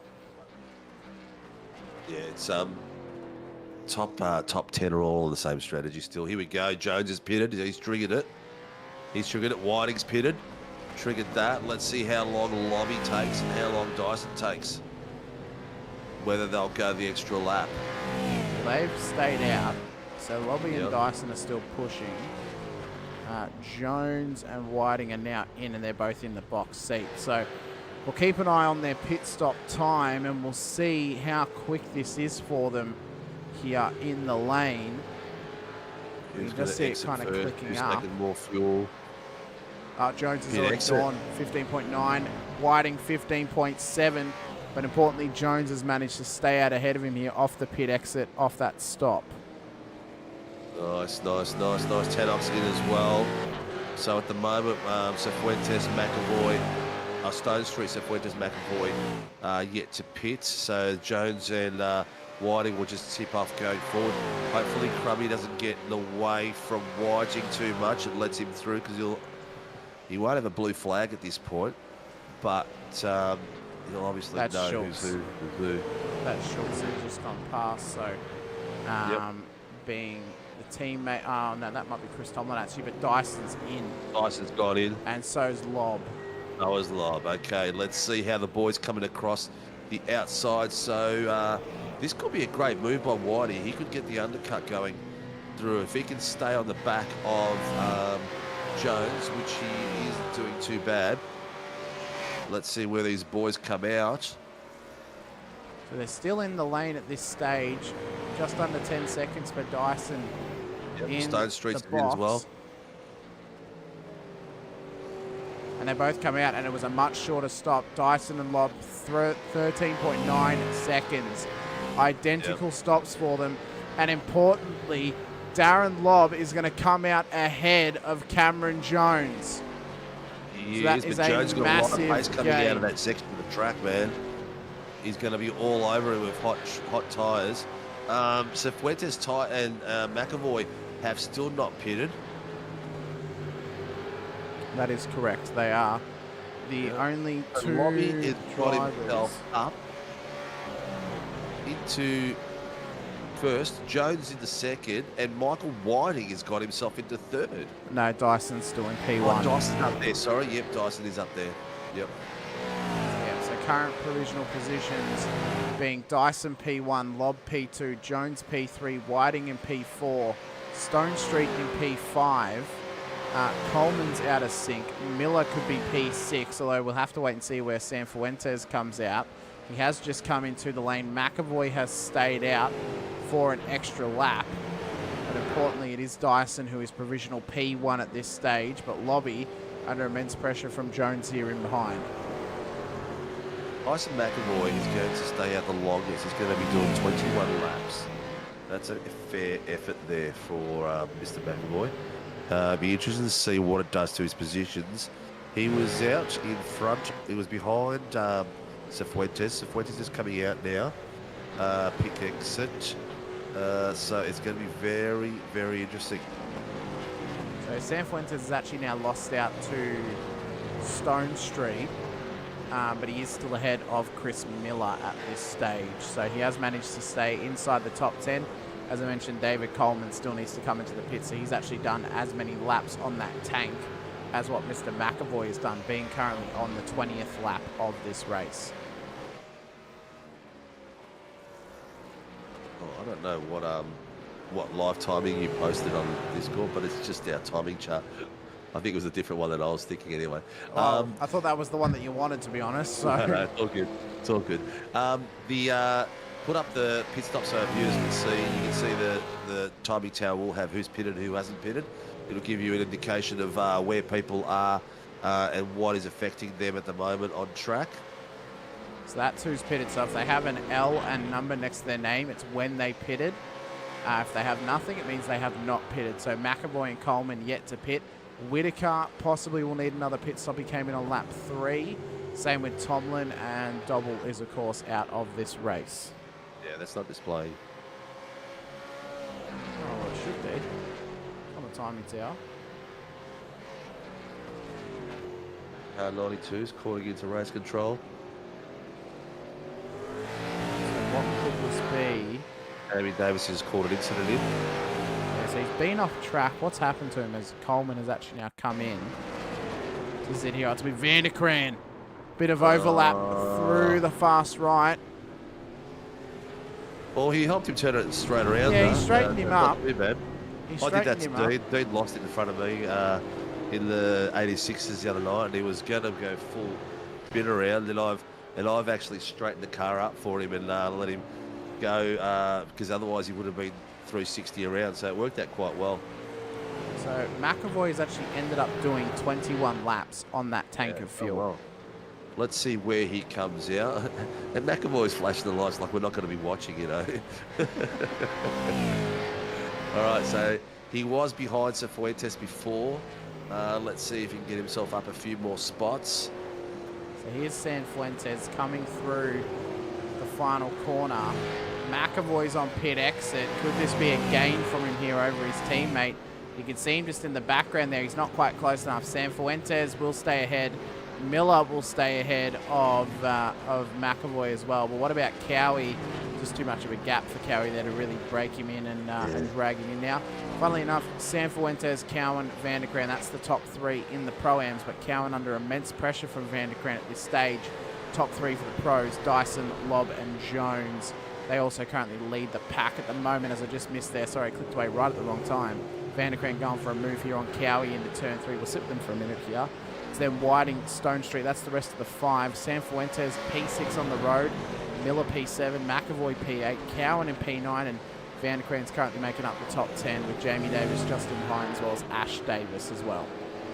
Now Tyson just called in blue flag on lap 22. So he's got a bit of interference there from a blue flag car. I'm not sure who it was, but I'm sure they'll work it out. Few faces down the back end of the track. We know Ty Delaney had a few issues after leading. He went down to 17th. He got himself back to 15th. Troy Dooley's behind him. Troy's usually a lot further up the grid as well. Bruce Tannock as well. Whitaker too. Dodds, Coleman. So we've got about 5 or 6 drivers that we usually see at least the top 15 that are having a bit of a rough night tonight. Speaking of Delaney, he's come back in, so this will be a scheduled pit stop for him now, so that's unfortunate for him. He will now drop a bit further back down the order. Davis has actually managed to get past Vanderkran, and now he also wants to try and get past Cowan as well. Remembering, Cowie doesn't actually have to let him go. There is no onus on Cowie to have to let him go, even though they're different classes and they're scored separately. He does not need to let him go here, right? He's able to play the team game and hold up Davis as much as possible to help out his teammate McAvoy just up the road from him. Come up through 5 and 5A. 10 minutes to go in this race. 23 laps have been run. About to come on to the 24th. Andrew Dyson has a hell of a gap over Darren Lobb back in P2. It's been a hell of a run from the DPR driver here tonight. No sim rigs on the car for the supercar. But Dyson has had an absolutely mega effort so far. I spoke to him Friday, asked him if they were going to be running in the OSR, and he said no, they would be focusing on the official 12-hour in a couple of weeks' time. But, I mean, what an effort it's been from Dyson here tonight. 1.8, 1.9 seconds, roughly, the gap. Jones all over the back of Lobb in the background, and Well, we've still got 10 minutes or 9 minutes running left to go here, Stephen, as drive-through penalty for car 31 for contact with car 92. That will be... Peter Vanderkran? Yeah, Vanderkran. So that'll be from the incident we saw before into the sort of third to last corner. Which is a shame, but, you know, it is what it is. The boys out there have got themselves, under 10 minutes left, 8 minutes left. Some of them will be tired because they've done some mega racing today as well. So this is fatigue's going to start setting in. There's going to be some mistakes happening. We've got pretty much everyone gone through pits right now and done what they've got to do. This is everyone fighting for position right now. Gerard Cifuentes has gapped his closest rival, which is Andrew Cowan, in 10th place. But now that we've got Vanderkran going into the pits for a drive-through, this leaves the door open for Ash Davis and Kyle Zink, teammates, to move their way up into the podium section of the Pro-Ams. We just brought up as well the actual gap from the leader for all the cars, so you can kind of see what the spread looks like throughout the field. So they're not relatively too far away from each other, but they're still relatively close. But there are these little battle packs that are still starting to form and have been going strong for the last couple of laps here, Steve, throughout the majority of this field. Yeah, Cowan's actually having an attack on Davis as we speak. He is right on the back of him, giving him a lot of love. So I do believe that Jamie actually races for 9.5 Sim Sports alongside Ash. I could be wrong. I think they may be brothers. Jamie and Ash Davis. It's both Jamie and Ash Davis. Jamie hasn't got a team at the moment. Okay. He's actually talking to Jamie about coming and joining the SRW, to be honest. Okay. So he's just tossing up what he wants to do out there at the moment. He's enjoying his racing, and we're the type of team that we don't put pressure on. We're not as strict as others are out there. We're about fun. And that's it. To Cowan, I thought he was going to run in the back of him then. Ash Davis is sniffing right on the back of Cowan like he was in that first race, and giving him every bit of mirror so he can see that 9.5 livery coming through, that's for sure. Cowan's got to be careful again because he passed him like this earlier on. Make sure he doesn't enter too shallow and doesn't run off too much pace. Again, so he's gone shallow on that right-hander, which has given Ash a lot of room to follow him through. So he's trying to stay central. He is. He's trying to kind of, be the barge in the way of the passing vehicle here. He doesn't want to try and give him any laneway of possibility or opportunity coming through. We've got 6 minutes to go. Pressure's rising, Steve. Yep. He washes off too much pace like that. That's his problem. He's got to carry the momentum through, and it's letting Ash catch up, and it's letting Davis pull away a little bit as well. Like he was before Ash caught him. He was like a tenth or so behind Davis. Now he's got Ash in his rear wing right now. Again. Look at that. I'll tell you what, don't open the door now, mate. This is the last thing you want to do with 4 minutes left. Yeah, we got just over 5 there it is, the door's minutes. Open. Davis wants this on Cowie. Cowie trying to cover. He's done well here to do so. You'd have to say this is Cifuentes' to win now. He's got such a gap over these guys. There's not really going to be much in it for him. We're just going to go away just for a second. David Coleman has had an incident. What has happened to him up the back of the field? He's come through the final couple of corners, up towards the pit lane. He just had a massive slide. And he's just struggling. Not what you want to see from Mr. Coleman. He's a lot better than that, people. He's obviously having setup issues or just fatigue. I don't know.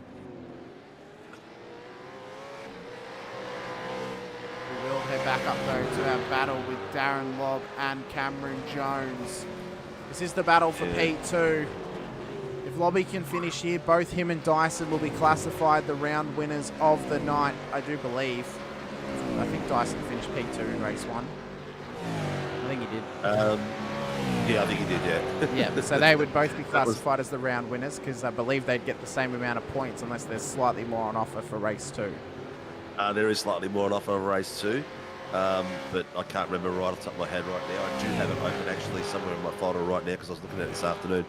But you look at these boys here, that's 5/10, 4/10. This exit is key, and Lobby gets great traction out of it. A little bit of a wiggle there from Jones, which has dropped him down a few tenths, but not much. It's still 4 tenths away.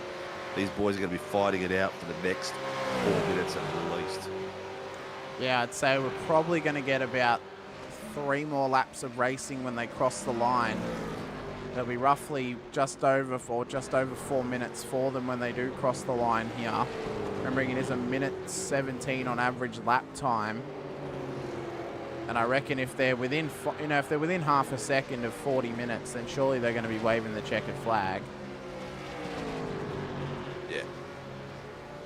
As we come round turn number 1 once again, with Jones putting all sorts of pressure on the back of Lob, but as always, Lobby, the cool, calm, collected South African, who's just putting on an absolute show for us right now, of just how to keep that car as clean as possible and keeping it mistake-free at this stage.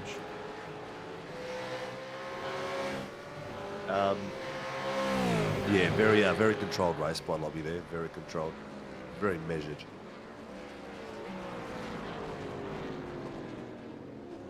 So he's done the business so far. It's been great to see from that top 3 to make their way through the field, get it up there. We see some lap traffic ahead of Harry Dodds. And all they'll be trying to do now is just try and get it home, try and get it to that checkered flag. Just under 38 minutes gone. Nice. Doddsy just told him on radio, on the straight, mate, I'll let you through there. And Dyson's made his way through and made it nice and clean. Is that a bit of a wiggle there from Lob to that second to last corner? Yeah, I thought so. Yeah, well, tyres are going to be feeling it, so yeah. Remembering these boys came in roughly on the same lap. Yeah, both Dyson and Lob came in on 18. Jones and Whiting came in on 17. So Jones is a little bit older than Lob's, but they'll both be pushing just as hard as each other. So I reckon both of them are pretty close in tyre wear at this stage of the race. We've not got long to go though. The pressure has been rising throughout proceedings.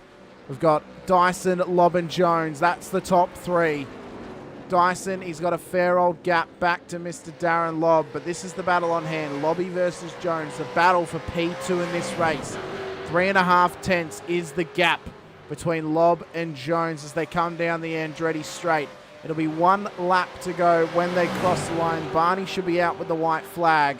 So Lob, all he has to do is survive 1 more lap, and he will get back into P2 at least for this race. And he'll have the first opportunity to win if something happens to Dyson. But round the final corner we come. Let's check out for Barney. He should be out there. He is indeed. White flag lap. White flag. Ladies and gentlemen, we're at a final lap of round 2. Warren Brown Tools V8 Supercars Pro-Am at Canadian Tyre Motorsport Park. Took me a few seconds to remember.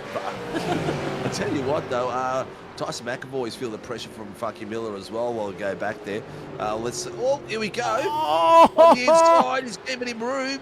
Both taking each other's space and not going to give it up. Lobby is not going to give that inside corner. He's got the nose in a bit deeper now, so he's got right of way straight away. He's pushed him across wide a little bit, let him know he's there. Tough braking point there. Nice and clean by both guys, and the sensational driving both by Jones and Lob, making a very, very clean exit. That show was all being viewed very, very closely there by Harry Dodds. He's probably sitting there going, what the hell? These guys, uber close. Look at the run down the straight from Lob.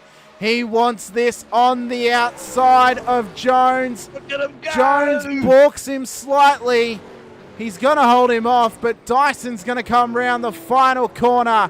He's going to take out P1 with a massive drift across the line for DPR. Jones is going to come home in P2 with Darren Lobb in P3 for the pros and the overall. Sanfuentes, he leads the Pro-Ams at this stage, only a couple corners to go, but no pressure in behind. We have also got an update from the OSR 12 hour from Jack Oz. Thanks to you, Jack Oz. We'll check that out after this race.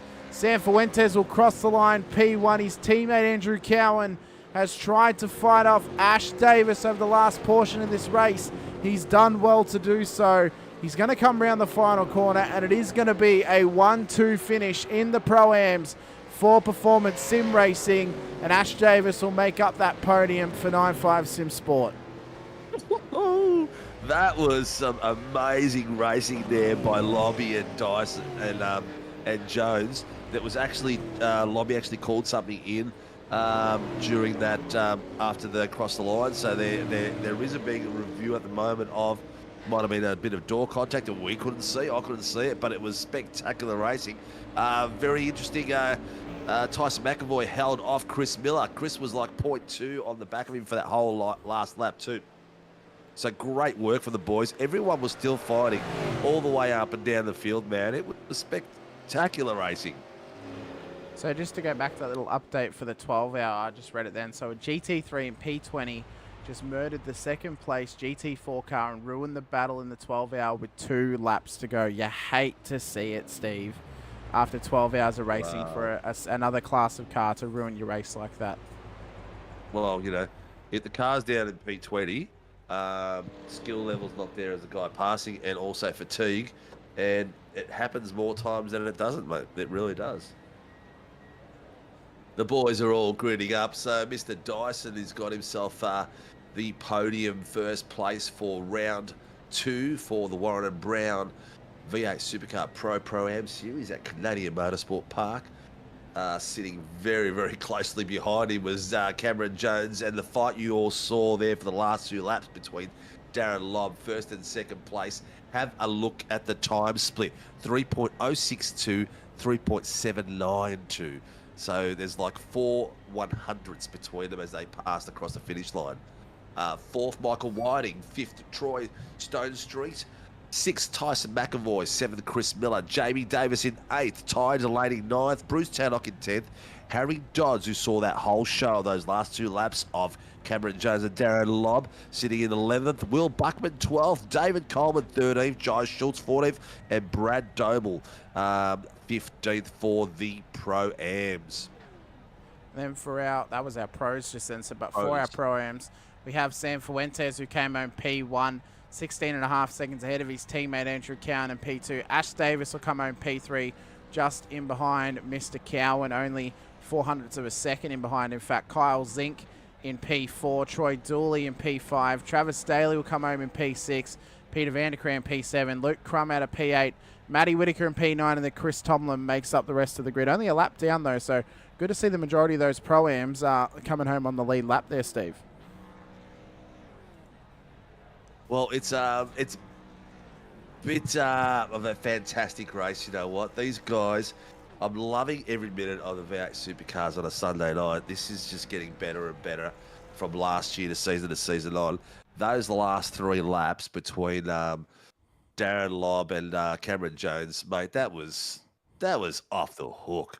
Oh, that's going to be the battle of the year so far. Not that it's only round 2. I understand it's not hard to do, but tell you what, that was spectacular. I hope the viewers enjoyed it.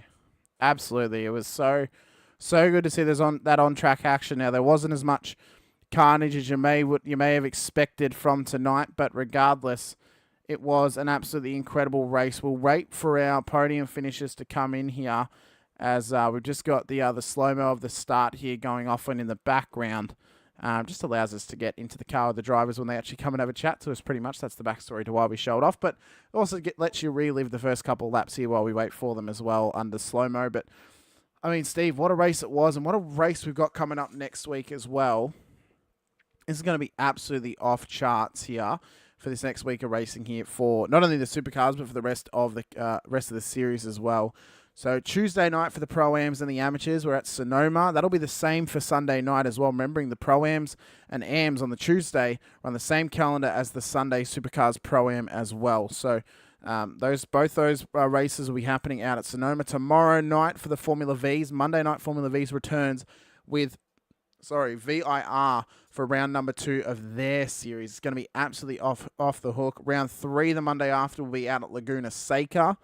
So that'll be good to see. The F3s this week go out to Mid-Ohio. That'll be absolutely ballistic to see those little open wheelers rocking around Mid-Ohio circuit. The 8.6s heading on out to Aragon for their Spanish double header this season. Then they've got a US triple header coming up after that. So they've got a good couple of weeks coming. And then IMSA as well heading out to Le Mans, the home of sports car racing in Europe for round number 3. That's going to be absolutely off chops. And as I mentioned, next Sunday night, we're back at Sonoma for the Supercars Pro-Am as well. Yes, exactly, mate. Exactly. What was our Pro-Ams? It was Mr.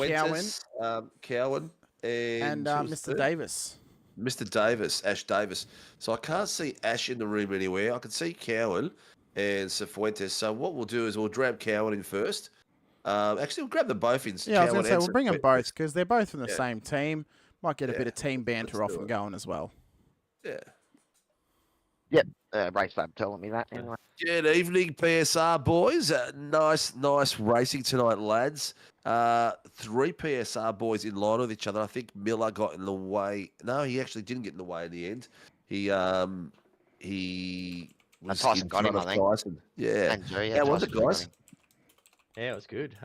Me and Tyson sort of worked together at the first stint, and yeah, so that worked quite well for us. Yeah, and I had to sit behind him in the first race, so I was waiting for him to make a mistake, and he didn't really make any major ones that I could take advantage of. So you can't really go centered on your team boss. So no. Well, we saw him celebrate. We saw him celebrate at the end of race 1, Cowie, that he actually finished in front of you. So he must have been pretty happy with himself to hold you off for that majority of that race. He's lucky. He ran wide near the end of the at Moss, I think, near the end of the race, and I guarded the guy behind me, and so he couldn't get either of us. So no, it was good. It was good fun. I had some good battles there at the end, especially with Jamie Davis and Ash Davis. At the end there, that was great, and I think I was held up funky for about 3 or 4 laps as well. It was good fun. Yeah, some great races. There was one section there. You and Funky Miller came through the back end of the S's side by side, all the way up to the. Yeah, it was. I said to the boys, I hope the broadcast gets this because we had it. It was. Yeah, it was some spectacular racing. It was really good stuff. We watched it, mate. It was very good. You guys did some mega battling up there, and it was some of the cleanest. Look, some of the cleanest racing we've seen, some of the tightest racing we've seen for a long. I mean, I shouldn't say for a long time because it's always been like that, but it's just getting tighter and cleaner, and it's just the quality of the racing just blows my mind. How you guys react to someone breaking that little bit second earlier, and you're like 3/10 behind them, or some of the guys are like hundredths behind each other, and it's like, man, it just blows my mind how you guys do it. That incident in the first race at the end of lap 1 at the end there, I don't know how I didn't die. I sort of slowed down and just avoided it. So, but there was about 2 or 3 of them out there tonight. But no, it's good close racing.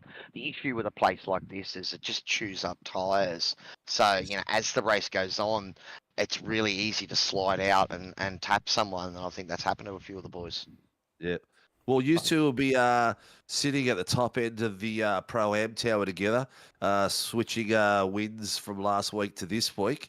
Unfortunately, the boss is racing in the pros, and he's got himself a decent finish today. He's up in 7th, so that was pretty good. I think he's starting to feel a little bit better. I predict it's going to take him a few weeks to get right back to the pointy end. He adapted well tonight. He was saying out there himself, the second race he felt a lot better just because he hasn't getting much seat time. And you can see when he's matching our pace with bugger all seat time, what he's going to be like when he, can actually, focus. But you guys are working him too hard in race control. Correct. It's spot on.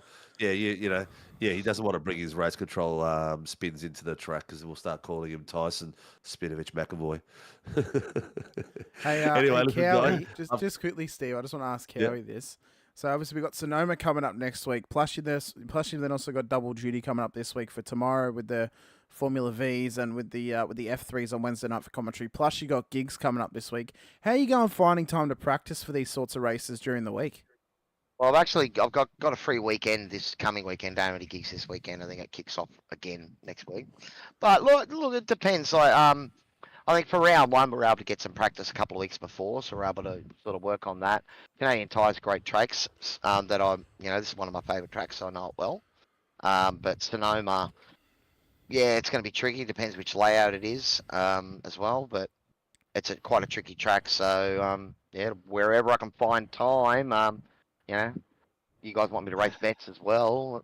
My team vets do. It's like, how do I find even more time? I just want to call you racing on a Saturday night, mate. Is that so much to ask? Nah, I'm gigging most Saturday nights these days. Well, the race happens on Thursday, but the call happens on the Saturday off the replay file. Fair enough. Yeah, look, it's good fun, but I suppose the big advantage of SRW is, if you're a Pro-Am at least, is you can race Tuesday nights, race Sunday nights. It's the same track, very similar conditions. So I'm just practicing one track. When I start doing the official, vets do it the same with the officials and all that. So, but it just, once you start having to practice 2 or 3 different tracks, then effectively, it's the practice before the race is all you get generally. Yeah, the best practice is race conditions. Let's face it. You can run laps after laps after laps, but those laps you're on race line all the time. Whereas when you're racing in up against other guys out there, the race line isn't always the most effective way to go, and it's not always the line you have a choice to go either. Look, this place is hard to pass. Jerry will tell you that. As I said, I was able to hold up a couple of the pros there, just by driving good lines and, make them really work for it. But it really does take a toll on your tyres. What you hope is that they destroy their tyres worse, trying to get past you. Yeah. Well, you guys let us know who helps you and supports the PSR boys out there on track. And, congratulations for a podium for PSR. Cheers. Thanks, mate. You got it up there, Jerry? Yeah, I got some. Just thanks to the boys, actually, just putting their sessions up. It's helped me in the last few weeks big time. So cheers, boys. Harvey Norman, West End Motor Group, Too Easy Finance, Night Rider Designs, Track Racer, and Cowie himself, Cowie Music, and Talk to Me Bro. Excellent. Well done, guys. Well, good luck, and hope to see you guys back on the podium again, sharing the honours. Yeah, for sure. Thanks, Cheers, gents. Thanks, boys. See you, buddy. Well, let's drag down Mr. Dyson, who appears to be our only pro willing to come and have a chat to us here tonight. Steve, what do you reckon? Yeah, Mr. Dyson, how you going, mate? Hey, guys. How are you? I'm good, thanks, man. Not too bad, mate. Not too bad. Looks like you've scared all the rest of the pros away. I don't know where they've all gone. Maybe they're all sitting somewhere else licking their wounds, mate, because that was an epic race to watch, mate. You were sort of out in solo land on your own out there once you passed lobby. But how was it for you, mate? Jeez. Well, the first race was good fun. We'll start there, I suppose. That was a good little battle there with Cam. And he made a slight mistake, so I got back in front of him. But, that was good to finish with second, third, wherever I would have ended up. I think it was second in the end. I was happy with that. Then for the second race, I think I just had a slightly better run than Darren, although he started behind me. A slightly better run with the reverse top 10. And then, unfortunately, Cam made it. I think he touched the grass at Moss slightly, so I was up alongside him again there, and if I recall correctly. But from there, that kind of gave me a bit of an opportunity to run up behind. I think it was Ty who was doing a great job, and I mean he'd done the mistake that's easiest to do at this track, or probably apart from Moss. He's just dropped the left rear off the exit of one, and that was a bit of a scare. But I mean, I think everyone made it through it apart from Ty, obviously, which is a shame. But yeah, well, unfortunately, with a tight grid, you can't afford to have those spin-offs because you drop like 15 to 20 places. Yeah, exactly. I mean, I even said to Daz, like, I think he dropped it slightly as well at Moss, and that hurt him a bit. Otherwise, he would have been right on me, and he and I would have been battling as well. So, although we were, it was kind of a bit of a gap between us. Is that something that's in your mind when you guys are battling so close? Because the battling up front has been so close this season already. Like, we're talking side by side through S's and stuff like that. Does that sort of thing, the fact that it's such a tight field, does that sort of thing sit in your mind?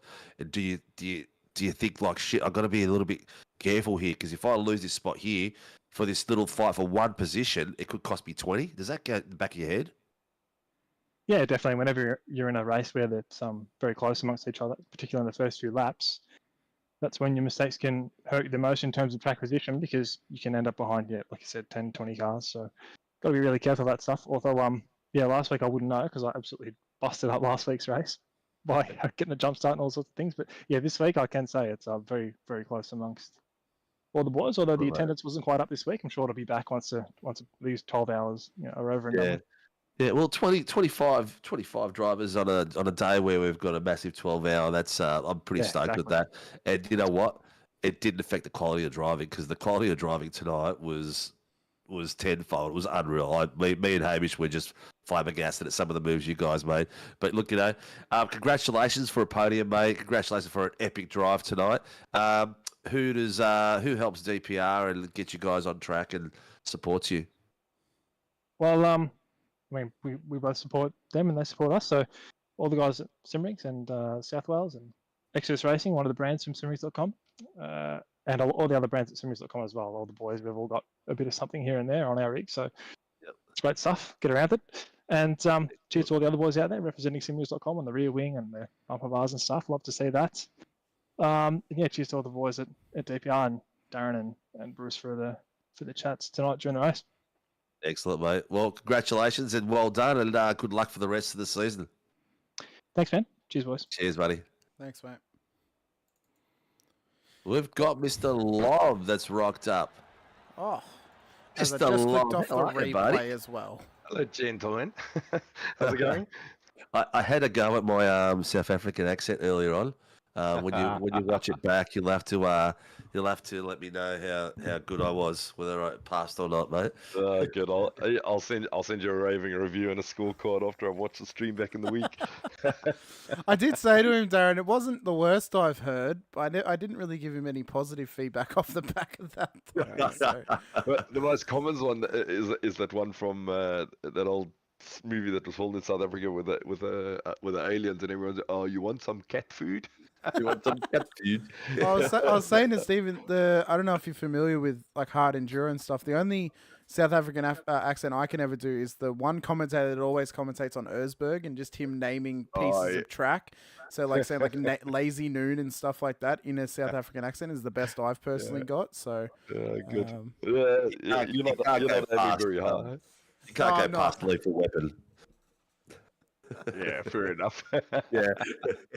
All right, listen, mate. This racing tonight was just off its nut. The epic racing as usual, mate. Exactly what we expect when we see Darren Lobb on track. Around the S's, too wide of you guys for the last 3 or 4 laps, even longer, 5 laps, changing positions, everything like that. That was some of the best racing me and Hamish have seen for a long time, mate. How did that feel? How intense was it for you guys? Yeah, it was pretty good, eh? Motorsport's always one of those tricks that you got to come up with something unique to make passes work, or, if you get caught like I did in that last stint, a little bit short on fuel, just to kind of make it work and hold people off and save a bit of fuel at the same time. But yeah, there was lots of side-by-side stuff. It was pretty good. I came second best on that last one with Cam. I went back and had a look at the replay, and I just kind of tagged him on the right rear just as we turned into the corner, which kind of unset his car and pushed me off. I was pretty damn tough there. I was going, yep, that's second place in the bag, and then bloody run out of fuel on the way home. So anyway, it was good. Nice to see Darso back up front again. It's good to see him back in the supercars again. It's taken him one race and he's bloody schooling me again. That's no fun. Well, it was some of the best racing we've seen for a while, and it's spectacular to get out there. I think one night I'd love to just have your mic on, just to hear your reaction, just to see what's going through your mind at the moment when you're out there on track, because I reckon it'll be quite colourful at moments. Listen, we've got Sonoma next week and Silverstone the week after. Sprints round again at Sonoma. How do you drive at Sonoma? How do you feel comfortable for that track? I can't stand it, if I have to be completely honest. But the only thing I think that works in my favour is that we've recently come off Sonoma in V8 Vets, I think a few races ago. I'm not sure we're racing the same layout, but yeah, I don't know. The only times I ever race Sonoma is kind of when I'm forced to in a league, or if it's some kind of NASCAR race. It's kind of one of those tracks that you should only ever race in a NASCAR Cup car. But anyway, we'll be there. We'll punch up a setup during the week and come have a bit of fun next week. It's you can't love all the racetracks in the calendar, can you? There's got to be some that test you. Yeah, exactly. Well, it's gonna be a tight fight. Looks like at the front. It's gonna be yourself, Cam, and Andrew as well. So it's already starting to sort of shape up in a big way. I know that we've got Michael Whiting just sitting in there behind you guys as well, picking up and getting some consistency points as well. So I think the title fight is going to be up there, showing up every week and just getting your nose out the front. Yeah, I think so. I think we still got a long way to go, I guess, from the end of the championship. So it's probably too early to start thinking about it now. It's I'm kind of running week by week. Just hope kids settle down and you can jump on the sim and have a bit of fun. So I'm sure everybody else is in similar situations. So we'll probably just knuckle down, have a bit of fun, try have some good racing for the next 4 or 5 rounds, and then hopefully piece it together in the last 2 and see how close everyone is to the point end of the championship. Yeah, very true, mate. Very true. Well, mate, who helps you and gets you on track every week, apart from the lovely wife and the little ankle biters? Yeah, they're the ones that keep me off track, right? No, just a big thank you to the DPR boys, my sponsor, Man on Racing Products. Thank you to you guys for putting on a good show, and yeah, Darcy and Bruce, thanks for the company tonight. It's always a good chat when you're in Discord with the boys that you're racing with. Excellent, mate. Excellent. Well, congratulations. It's fantastic watching you boys duke it out there on track, and I'm looking forward to next week at Sonoma for another sprint round, and can't wait for Sunday night to come across. Yeah, going to be good fun. I'm looking forward to it as well. Have a good one, boys. Enjoy the week. Mate. Take care of yourself. Cheers. Bye. Well, Steve, what an interesting night of racing we have, but what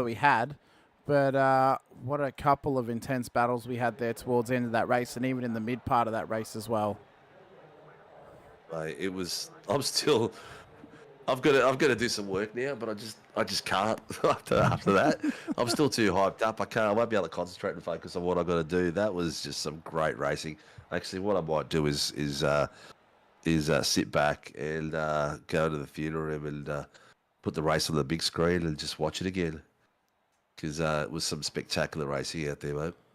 Yeah, it was absolutely unbelievable. But once again, ladies and gentlemen, that will bring us to the end of our broadcast here tonight for the Warren & Brown Tools V8 Supercars Pro-Am series here on Sim Racing World TV. It was an insane night of racing. 2 races for us here tonight in the sprint round format, and it produced absolute gangbusters for us. We've got a massive round coming up next week here for the Supercars Pro-Am and for the Tuesday night Supercars series as well out at Sonoma. It's going to be absolutely fantastic to see these guys run around there and have a good old crack at a track that really kind of is situated almost in the, it feels like it's in the middle of nowhere, but in fact it's actually quite near the coastline of California as well. But from me, myself, Hamish Munro here tonight, and Steve Sinkovic alongside me, this has been the Warren & Brown Tools V8 Supercars Pro-Am on Sim Racing World TV. This has been round number 2 out at Canadian Tyre Motorsport Park. Thank you for your time. Thank you for joining us. If you haven't already, please hit that like button, hit subscribe, and hit the bell icon as well, so you are notified anytime we go racing across all 6 nights of our league here on iRacing whenever we broadcast to YouTube and to Facebook. Those include the Warren & Brown Tools V8 Supercars series on Tuesday and the Pro-Am on Sunday. The Motorsport Australia Formula V Championship Monday night being an official Motorsport Australia series. The Wednesday night Shannon's Formula 3 Nationals. The Thursday night Shannon's GR8 6 Nationals, which is also a Motorsport Australia official series. And then our Friday night Warren & Brown Tools IMSA Shadow series as well, bringing you absolutely ballistic multi-class madness every Friday night. But from me, Hamish, and from Stephen, thank you all for joining us once again. We'll see you next time here on SRW TV tomorrow night for the Motorsport Australia Formula Vs. But until then, bye for now. Stephen, tell them what you tell them. Drive hard and stay safe, people.